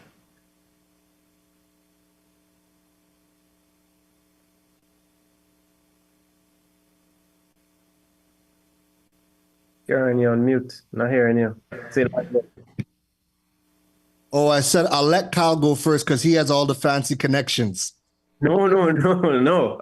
Actually, I was gonna ask him to repeat because it had broken up on my end. So if the moderator could kind of recap it for me, so I could respond properly. Apologies.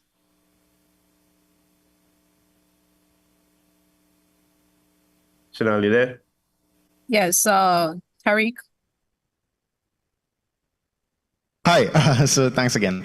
Sorry about the technical problems. Yeah, so if we had to take, a step of actions or understand, well, what would be the next steps, understanding that there are gaps in the whole monetizing of Caribbean content from the provider's point of view, so that's, say, YouTube, Meta, TikTok as examples, what would be the actions that you would want to see the regulators or intergovernmental agencies like CTU take coming out of this forum?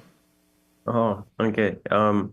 So given that I engage with all these social platforms, the big ones, I do engage with Snap. So I engage with Google, Meta, TikTok, YouTube, and I've had conversations with each of them at relatively senior levels about why they haven't really had presence in the region. Jamaica has always been the first one to get turned on. Like, I think monetization is available in Jamaica on YouTube. Is really visibility, right, and presence. Like, and we don't have visibility in the face of a lot of these brands, and we're a small region. When they just like begin to like do their planning, they just look and ask themselves like, where is the big populations? Let's make sure we go there. Turn on monetization as quickly as possible, because we're trying to make the most money as possible. And so when the biggest country, English-speaking country, only has 2.8 million people or something, and then Trinidad is the next with 1.45, depending on how much immigrants you count, right? Documented or undocumented. And then Guyana, I think, is the next, right? Like, with just under 1 million people, like, we just don't have the numbers. And so in order for us to be able to fight a case, we need to stop fighting individual causes, right? So I would want organizations like the CTU to be able to say, listen, we represent the Caribbean, and we think that there's tremendous opportunity here, that we can provide X type partnerships, access, et cetera, to be able to make the case for opening up these opportunities within the region. And I think it'll be absolutely transformative for the potential of what this sort of foreign revenue can mean. But the next thing as well is that the revenue that is earned as well is that just because it's turned on, the revenue that we'd make in, let's say, our region compared to revenue that would be made like if you were in the US would be pretty different, much less, because of just the fact of how much money is being spent in our region in that way. And so it is less. But the point is the opportunity now open. And so I'm hoping that there is some sort of initiative internally. I can collaborate with whoever to be able to open some of these doors, to have these conversations, to see what is possible. But there's interest, but we just don't have the cohesiveness to go forward, I think. So from my standpoint, the only social media platform that we're able to monetize is YouTube. So I actually have a video on my YouTube channel with a content creator by the name of Devon X Scott. And we did a 1-hour breakdown where we actually logged into his backend and we went through all the different parameters to set up your accounts, what you need to even qualify. Because most people that are asking about monetization don't even qualify. Like, just not about an hour ago, I posted on my own Instagram. I'm like, I'm almost at the qualifying levels to monetize from my YouTube channel, right? And if you don't know, to monetize on YouTube, you need 4,000 watch hours within 365 days, and you need to have 1,000 subscribers, right? The kicker is having the 4,000 hours within 365 days. So every day you're either gaining or you're losing if the old views are dropping off in that 1-year period. And we go through the entire process and we show how much money Devon is making from his YouTube views. And we go through the cost per clicks, all of that stuff. So I have that video on my YouTube channel. Just look for my name and Devon X Scott. Now, even when we went through that whole entire thing, Devon was breaking down that YouTube is still not even his biggest earner when it comes to creating content. He really earns his money off of affiliate marketing and then also off of his services. So for me, what I want to take away from this conversation is we need to start creating some classes where we can teach the content creators business of content, because the conversation of constantly monetizing social media, the only people who are running that down are the people who don't understand the 20 other ways to monetize. For me, this is one of the last pieces of monetization that I'm going to add to my entire repertoire, because I'm monetizing in a million other ways. I'm already being booked, flown out to speak, do workshops, do conferences. I have affiliate marketing. So I'm making, like, as we were talking about, me and Kyle were just joking in the chat.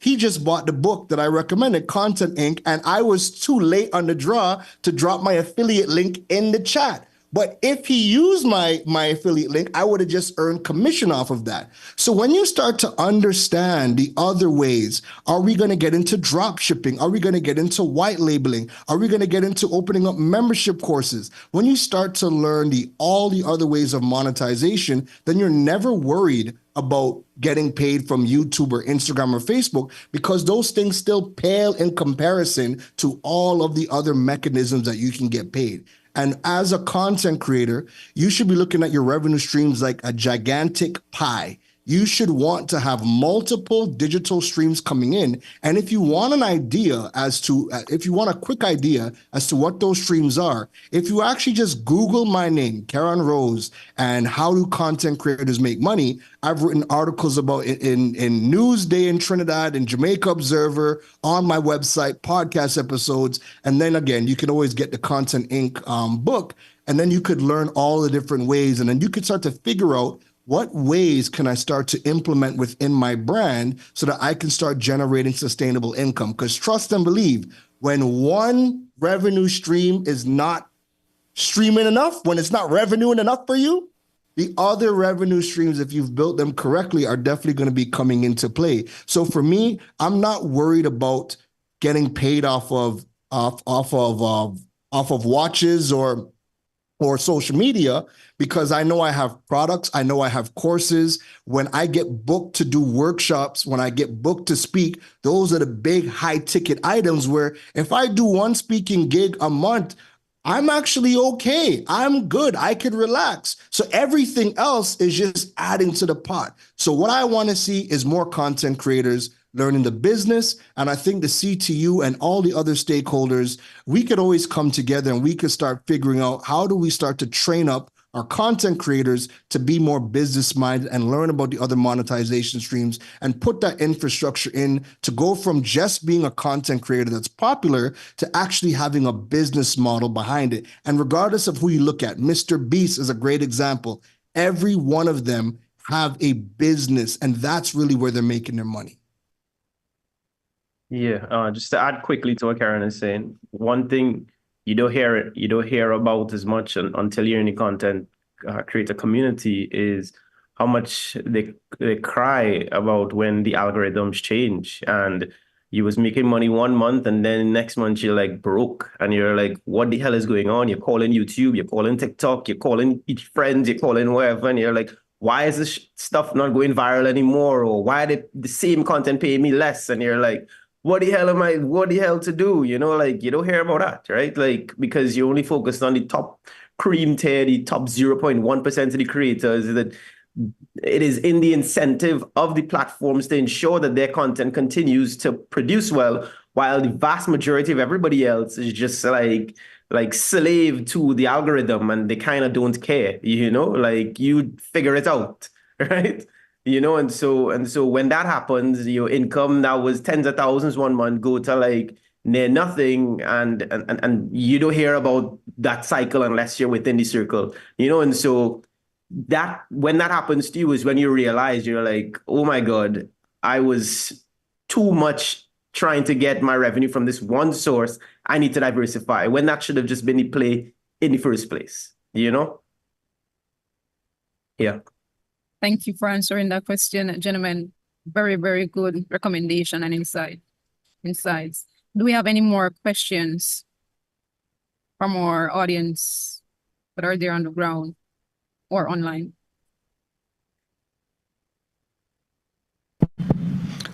Just a comment from my end. I fully agree with my two colleagues there speaking about what to do in moving forward, but also at the same time, with the team turning clicks into cash, these two gentlemen are a perfect example. They're making sure that their brand identity has now allowed them to turn clicks into cash by just being here as well and speaking to you and making you think as well, our young people who are here and also online, what can I do to become just like them? So that's a perfect example. And if I may, many Trinidadians here, the username Certified Samson has become so popular within the Caribbean, West Indies, that if you say the word Ezekiel, you might get very quote-unquote scared and worried. That young man has now created a business because of what he has done on social media, and according to him, he did so because he wanted to have fun, he was consistent, and he just wanted to show that he has a love or a natural talent for acting and also social media as well. So while it's important to monetize, it's also important to continue to build your brand as a person, and it's important as well to not, for the lack of a better term, not be burnt out because social media and also, or rather the internet has that effect on you as well. And that's my closing comment for my discussion.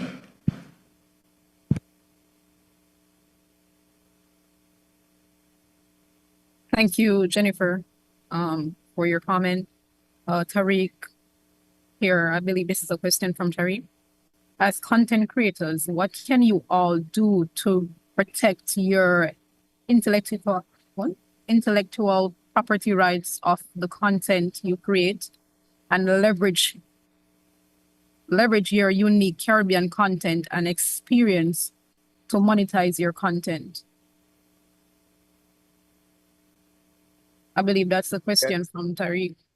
Get yourself an intellectual property lawyer. So any of your brand deals, you want to get a lawyer that specializes in intellectual property rights, because that's going to help you with licensing of your content and how your content gets used, where it gets used. What happens is so many of our content creators enter into agreements, or rather, they don't even enter into agreements. They just have a handshake agreement with a brand. They start creating content, and that brand is now able to use their content, use their likeness and their image from now until thy kingdom come. You have people that you're seeing their faces from when they were in the teens, and because they never had an agreement in terms of where their face and their likeness could be used, it's showing up everywhere. And even, 10 plus years later, we see that happening all the time. So if you want to protect yourself whenever you are getting into any arrangements with any brand, you should definitely work with an intellectual property owner,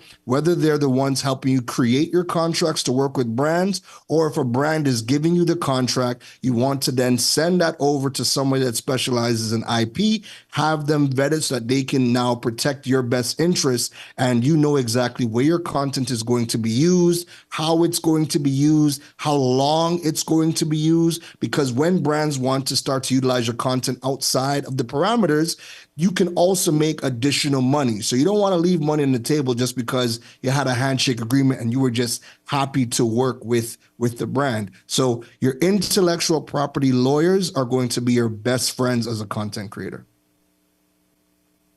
Thank you so much, Karan. And as we're about to wrap up, if you guys have any more questions, you guys can post it in the chat, and our panelists will be happy to answer that for you. Gentlemen, also Jennifer, we want to thank you all for sharing your valuable insights on this important topic, turning clicks into cash, overcoming challenges, and advancing monetization for Caribbean content creators. Thank you all.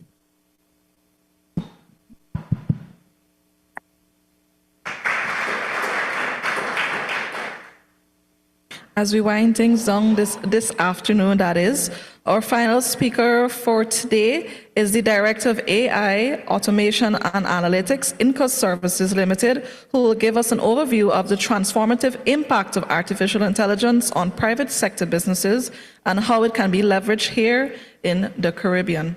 Ladies and gentlemen, can we please welcome Mr. Leslie Lee Fook?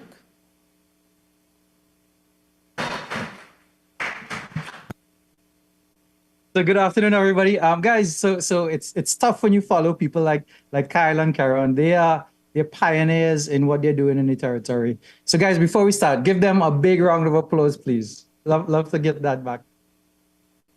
All right, lovely. So guys, great to connect with you guys. And nice to be back at the CTU events. I love doing the CTU events. The great thing about working with the CTU is that you guys are actually what Kyle and Karen are talking about. You're banding the region together so that we could have more impact.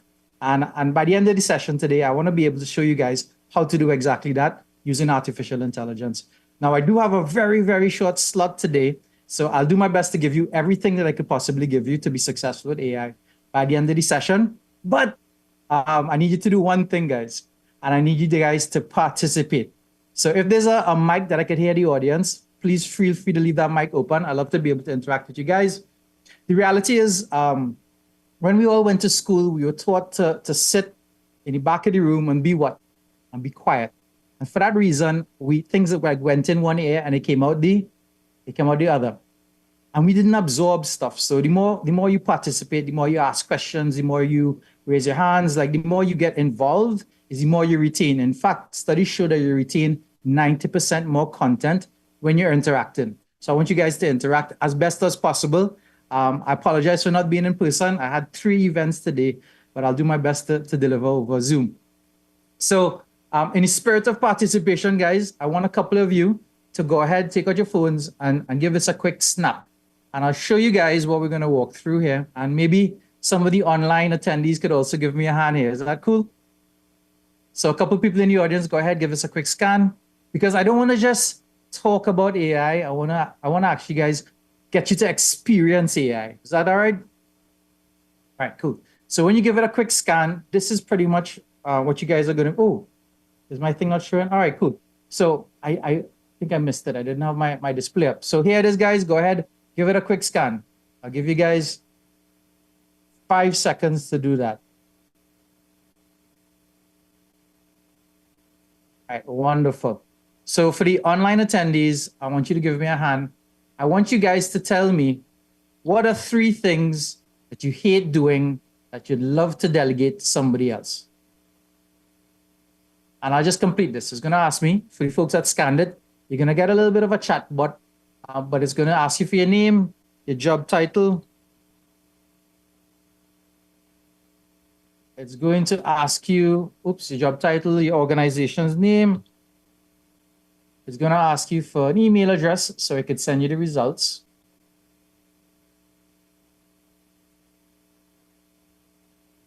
Cool. And then, what are 3 things that you guys absolutely hate doing that you want to delegate to the rest of your team? Let me know in the chat. Karen is real Leslie for now. Sending emails. What else you guys doing? Writing emails, ordering stock, selling. Okay, cool. Let's see, I'll put that in. Writing minutes, or who likes minutes?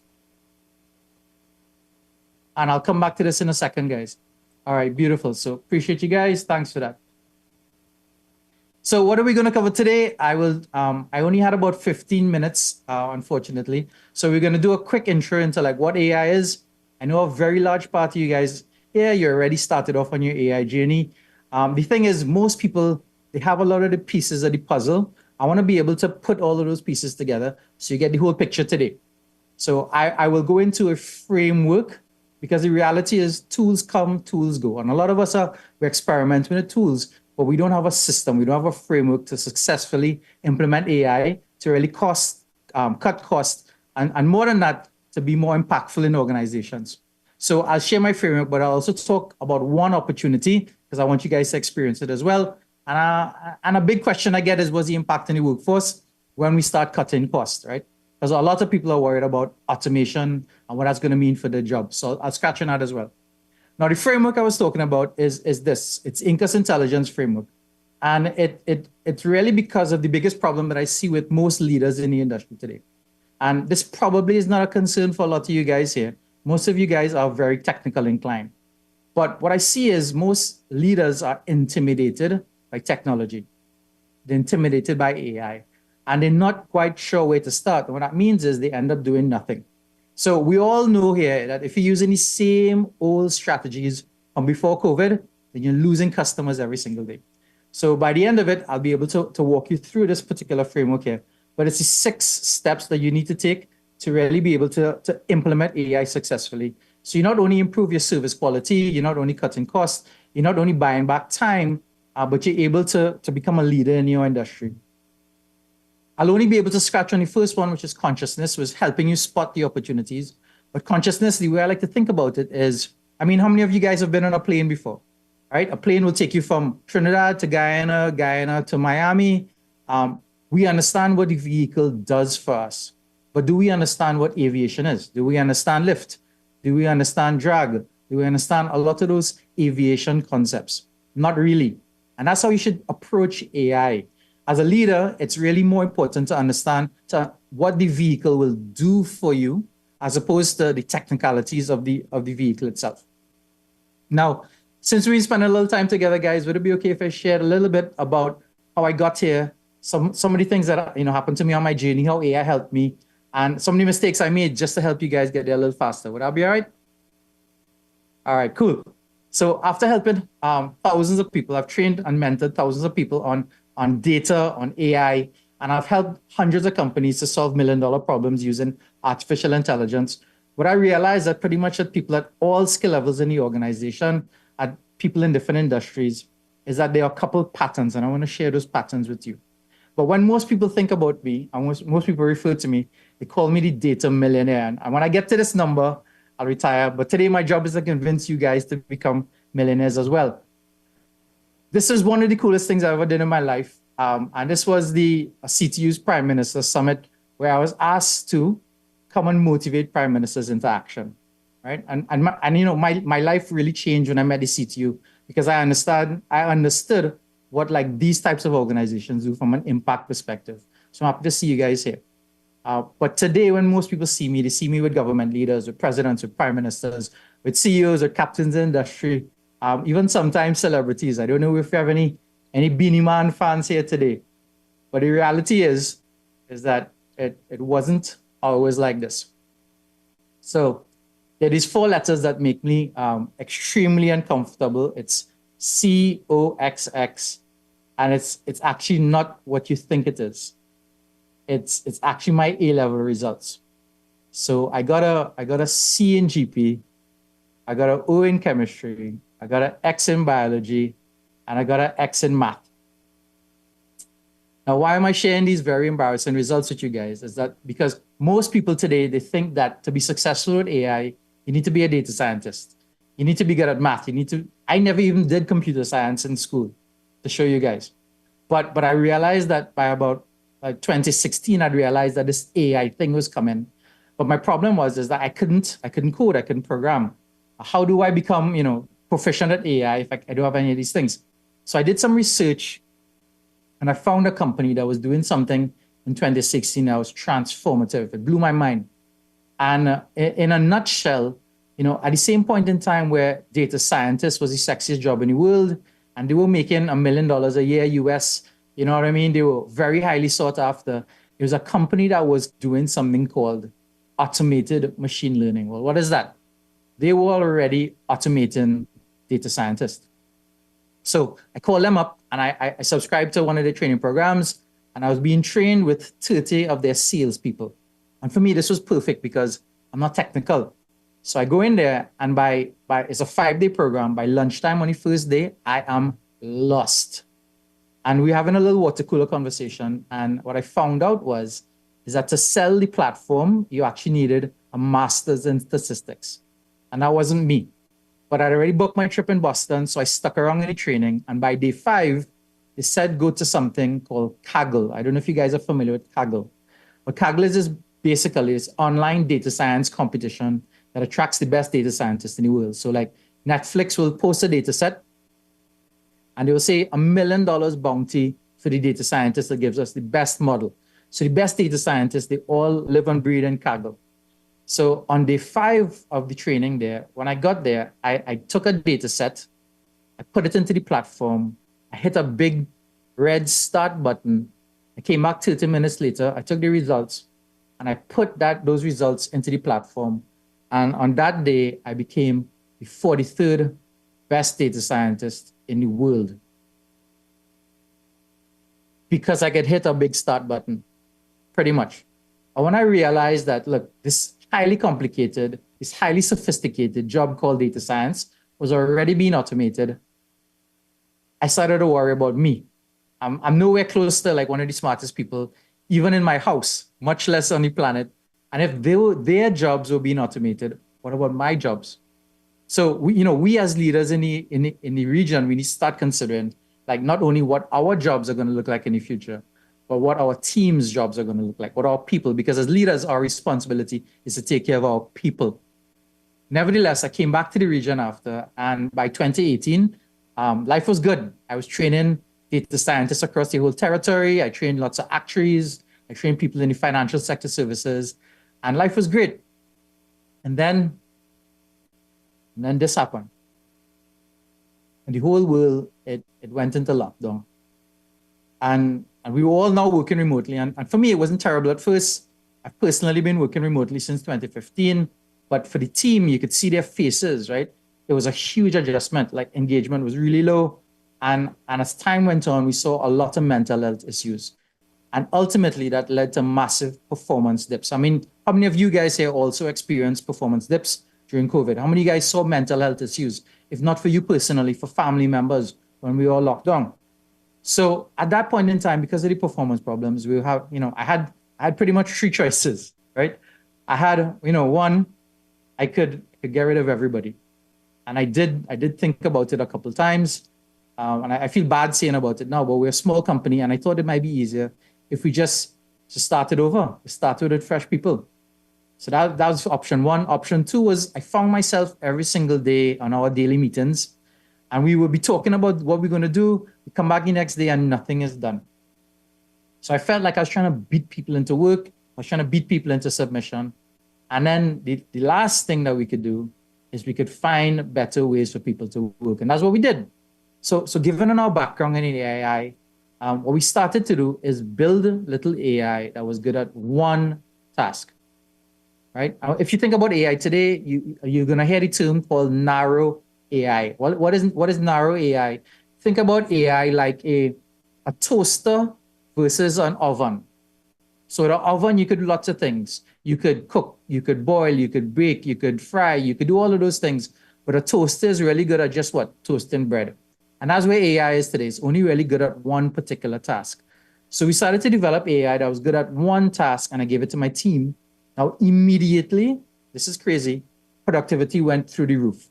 They were able to do the exact same things that they were doing before in a fraction of the time, and they were now able to be more strategic. Now, we went out after that and we went crazy. We bought every single platform. We basically acquired over 200 different AI systems.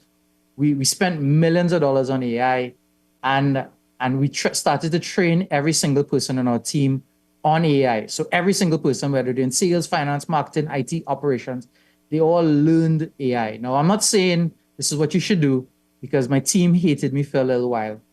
But after purchasing all of those platforms, after developing all the systems, after buying all the training out there, there's one crucial thing that everybody seems to miss.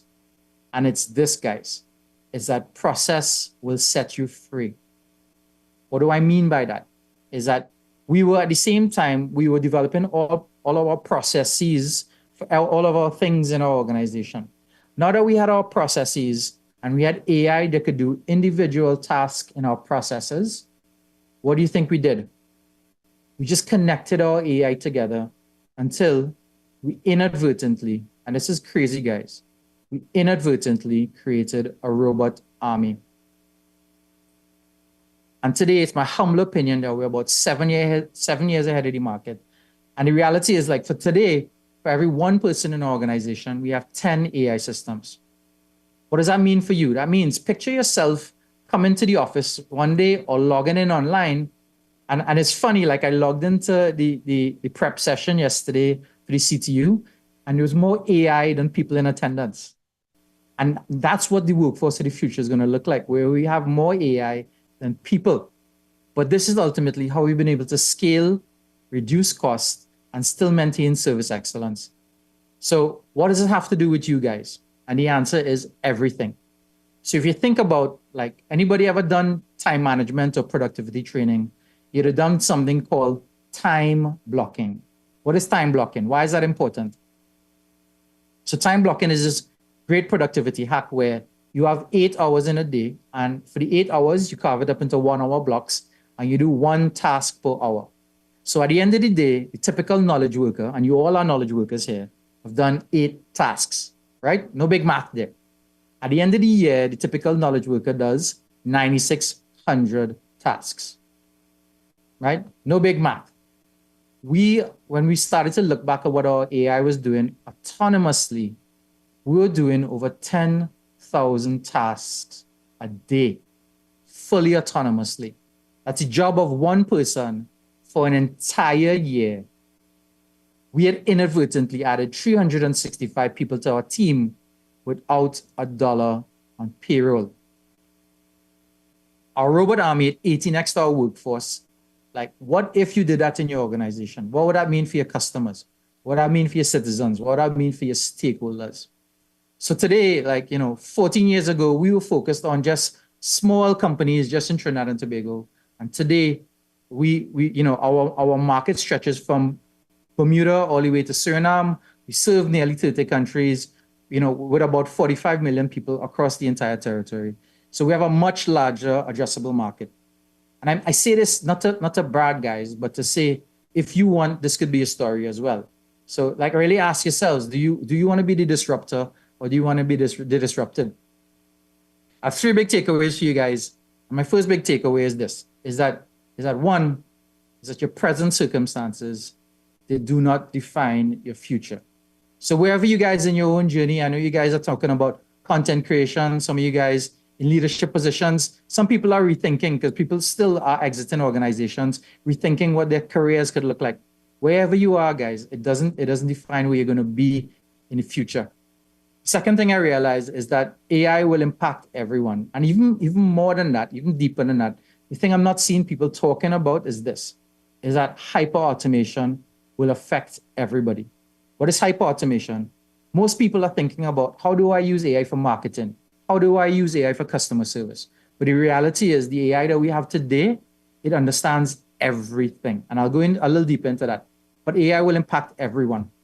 And last but not least, I believe AI is the #1 way to have an unbreakable career, an unbreakable business, an unbreakable life.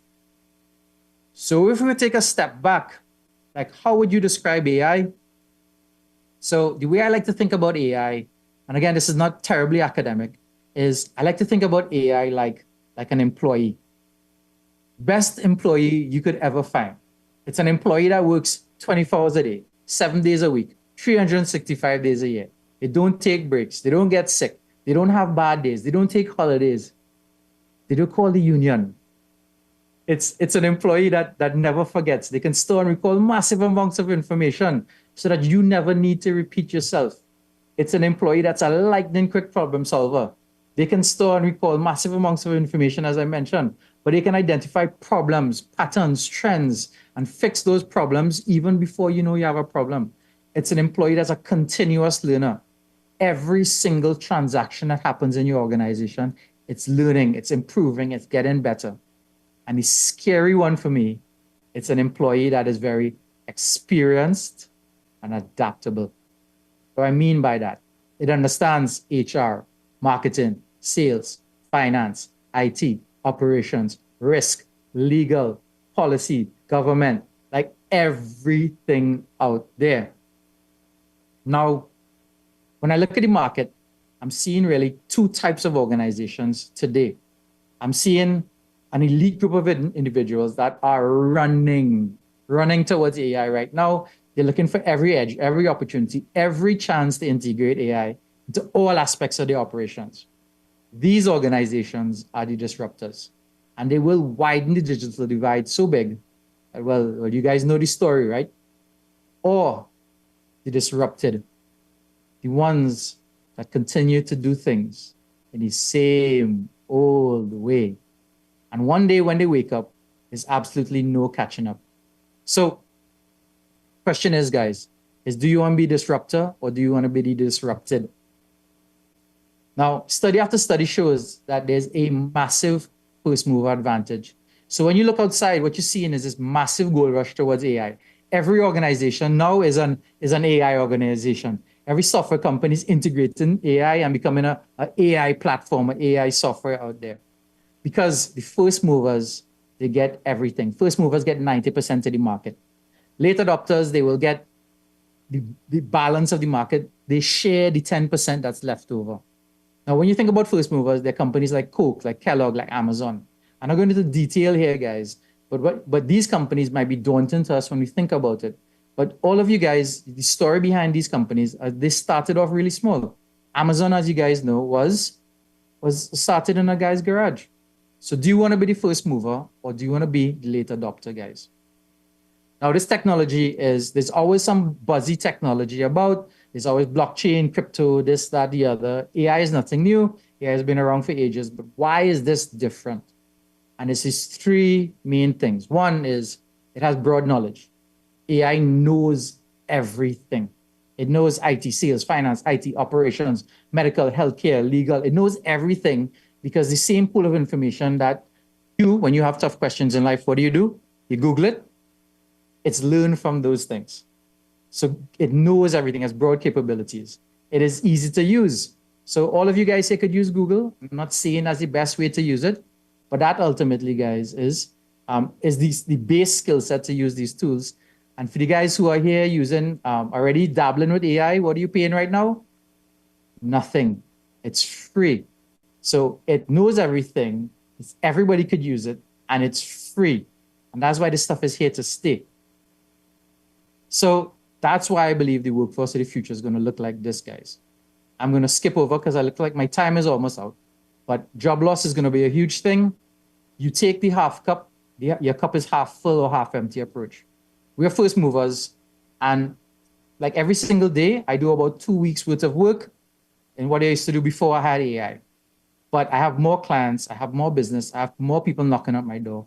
There's an exponentially larger market. I am the first mover in my market, and I'm giving big brands a run for their money, big companies a run for their money. Everybody else is going to wake up one morning, and all of their customers are gone. The choice is yours, guys. Do you take the scarcity or the abundance mindset? Now, the last thing I want to show you guys is pretty much this. So Jen, you're the last one that came in. So Jen, for example, Jen said the three things, or the things that she doesn't want to do are here. Jen is at OPM, right?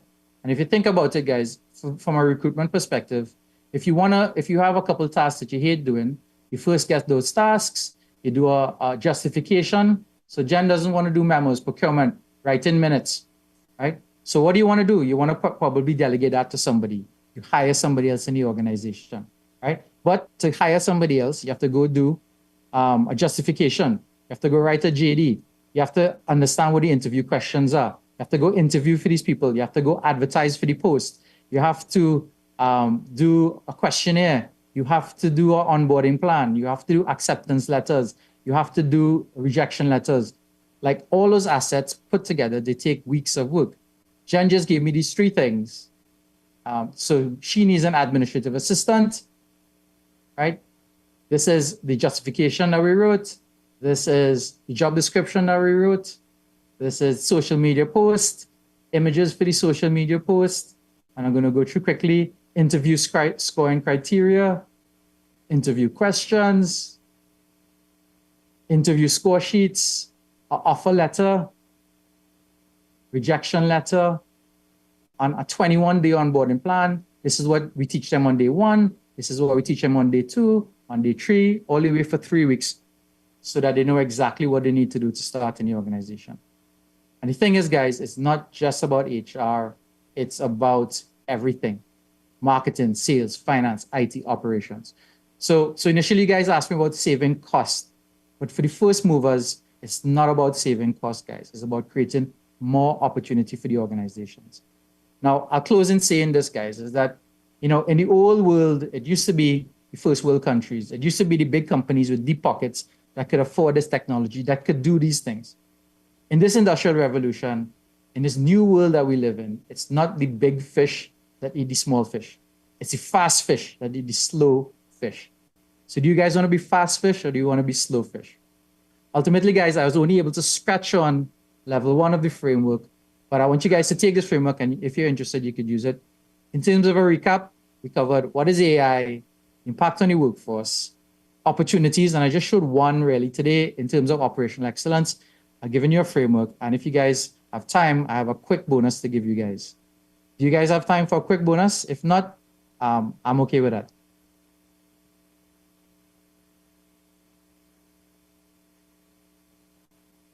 Didn't hear anybody? So the reality is probably asking yourselves, how do you stay ahead of the curve? And it's one thing, guys. There's one skill that we all need to learn, and it's the ability to delegate to AI. So at the start, I only had 15 minutes, but I promised to give you guys everything that you needed. So I do have a pretty amazing workshop. It's $250 a seat. For the folks that stayed here, it shows how dedicated you are to getting up to the next level, because it's 5 p.m. at the end of our conference. So for the folks here, for each organization that's in attendance, I'm going to give you guys 10 seats for each of the organizations that are here to our next workshop. That's over $2,500 in value, and I'm just giving it for you because you're here. So congratulations, guys. Cool. I'll give you that for a sec.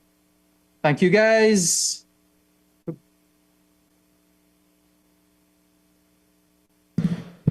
Thank you very much, Leslie. That was extremely interactive, and I'm sure many of you can agree. In the interest of time, I'll allow 2 to 3 questions, if there are any at this moment. Any questions from your end? I guess it was so good of a presentation that everything was perfectly said. Ladies and gentlemen, before we bring Ms. Gabrielle Johnson to deliver the closing remarks, I'd like to end off with, once again, something to think about. The internet is a lot like a good joke. It's all about timing, delivery, and occasionally knowing when to unplug. Ladies and gentlemen, I'd like to now invite Ms. Gabrielle Johnson of the CTU Youth ICT Network and also Mr. Tariq Mohammed to deliver the closing remarks. Tariq. Hi, good afternoon, everybody. Tariq, you can go first. Okay, thanks, Gabby. So we've had a very, very packed and interactive session this afternoon. We first started off hearing from Martin on that whole overview of internet governance, carrying us through sort of that history and forward-looking. We then engaged in a number of panels touching, well, so many issues: digital divide, cybersecurity, monetizing Caribbean content, and then we all kind of closed it back with this very interactive session from Leslie, which I really enjoyed. The slides were amazing. So quite apart from that little wrap-up, I just want to engage you all and see, well, what were some of the parts of this afternoon session that you all enjoyed or what you all didn't? So yeah, there are mics on the table. Anyone would like to say, well, what they enjoyed most? I see you pointing at the mic. Hear you. No, not you, Carol. Yeah, just take up the mic. It's a forum. Come on, let's go.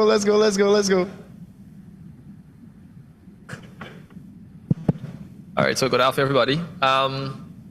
So one takeaway is that I like the engagement with the youths, both, well, only for you here in person, but for online, yes, we have different countries in the Caribbean. Honestly speaking, I would have been expecting more youths in person here to have a larger discussion. But for some reason, that's fine. But maybe we're looking forward for that youth engagement, youth network, youth sustain, and reliability information next time. That'll be great. And we would, oh yes, go right ahead. Okay, well, good afternoon, everyone. Sitting here this afternoon listening to all of our presenters, one thing I couldn't help to notice is that the approach that they used to reach out to youths, first of all, youths, we are the future. Secondly, the approach of coming with the assumption that people don't know, for example, what is AI or how powerful is the internet. And I think one of our biggest problem in the world right now in terms of communication is when somebody is trying to put over a point or explain something from his or her department, they speak with the assumption that people understand what is out there in the world.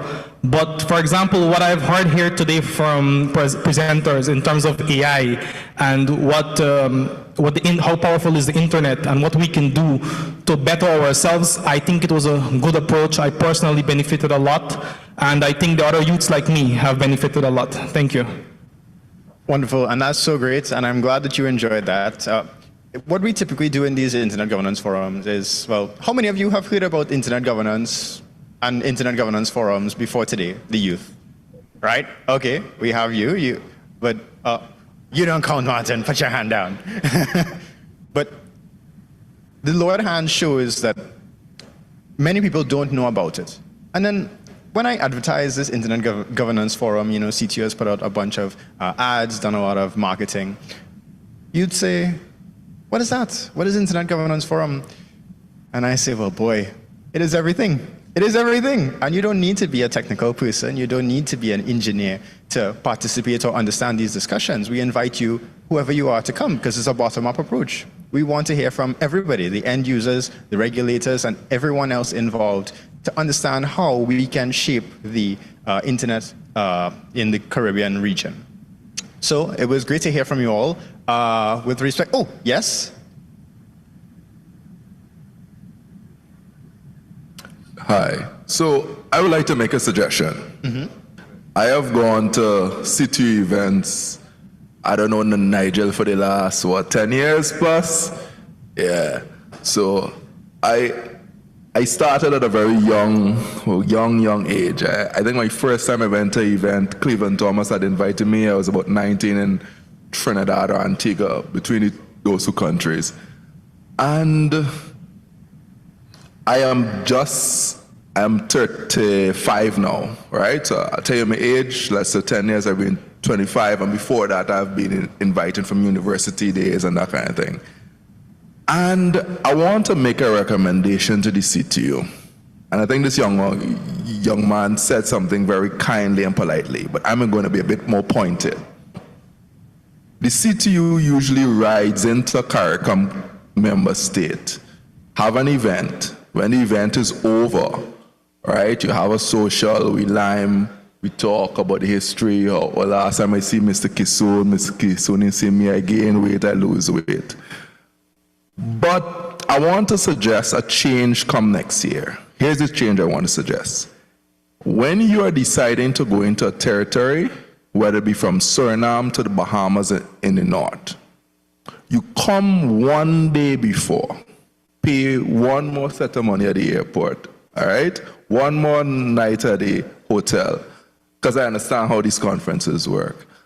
And you ask the Caribbean Youth Internet Governance Forum, if it's 3-4 of them that are traveling and you work with the persons in the country, to go one day, and ask them for two, just one. In that day, you go into the mall.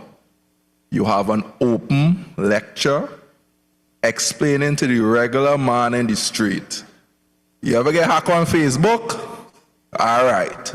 Come Thursday or Wednesday, we can talk about some legal things, not too technical, but putting governance models and management models in place to help protect you, the citizens, from a regulatory standpoint, university standpoint, etc. Go into the mall, especially the youth arm, right? In particular, go into the malls and everything, because I know next year going to another country, next month, next quarter, whatever. So that's one. Suggestion two, when you come to the day early, you take, whether it be a technical school or university, you find the head of department, find the provost, and each island have some technical school or something of the sort. And you engage them and you have some information session in that particular territory where you inform, so I can give you Guyana context. GTI, You go to GTI, the entire, I know the head of the IT department there, ask him, say, listen, we want to talk to you all a little bit about introduce what internet governance is, and there's different aspects, talk about LACNIC, etc. So when students come out and they matriculate out of those programs, they will, one, they'll follow your Facebook page and they'll come to your events, that's one. Two, at the University of Guyana, all right? You engage the head of the department there and have them, okay, we're going to have this session, we're going to talk about this and this. A 1 hour session, half an hour, it doesn't matter. But it will help deeper participation in CARICOM states as you continue to go forward. So 5 years from now, the persons online and sitting in the room at your events, the faces will be different. Of course, we'll see Mr. Kisuna and myself once I'm around, but there will be a fresh batch of persons who, one, would be experienced, two, would want to share, and then three, would want to share a different perspective, which is important for staying relevant and growing going forward. Those are my points. Thank you. Thank you. Nigel, would you like to respond to that, or?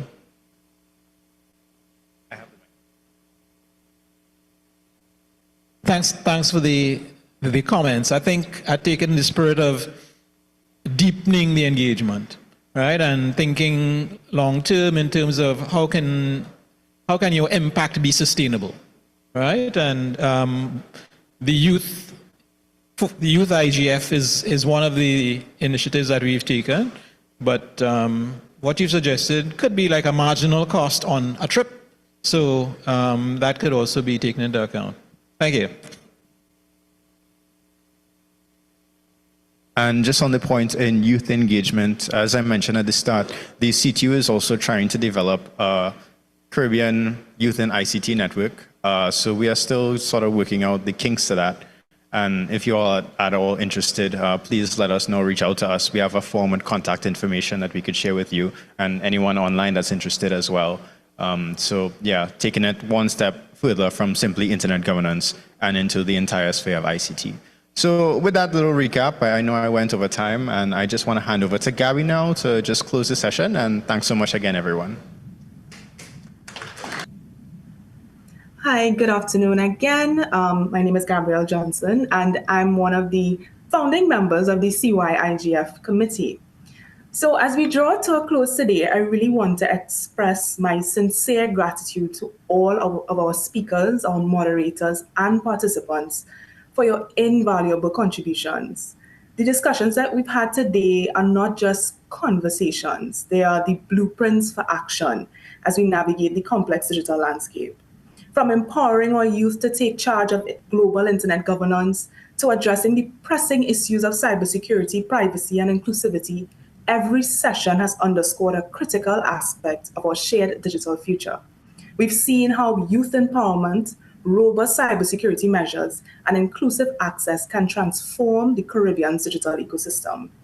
The insights shared on monetization strategies for content creators, the importance of AI in boosting business efficiency, and the role of emerging technologies in shaping our future have been nothing short of enlightening.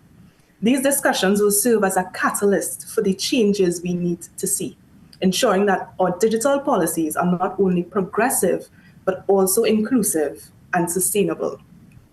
So as we leave here today, let us carry forward the momentum we've built.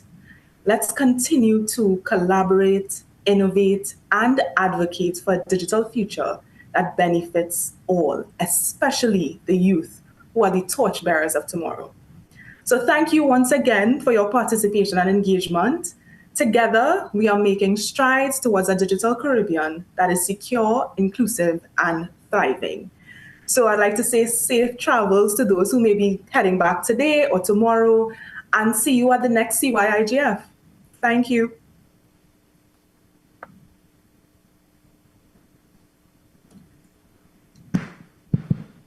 Thank you so much. And just one last announcement from my end on behalf of CTU.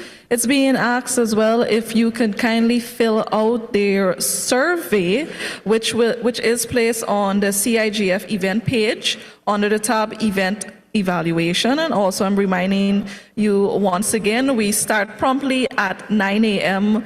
tomorrow. We have a lot to discuss.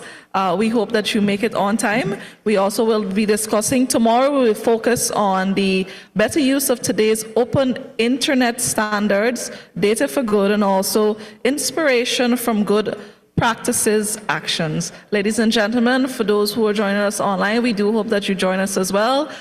Safe travels and have a wonderful evening. Thank you again.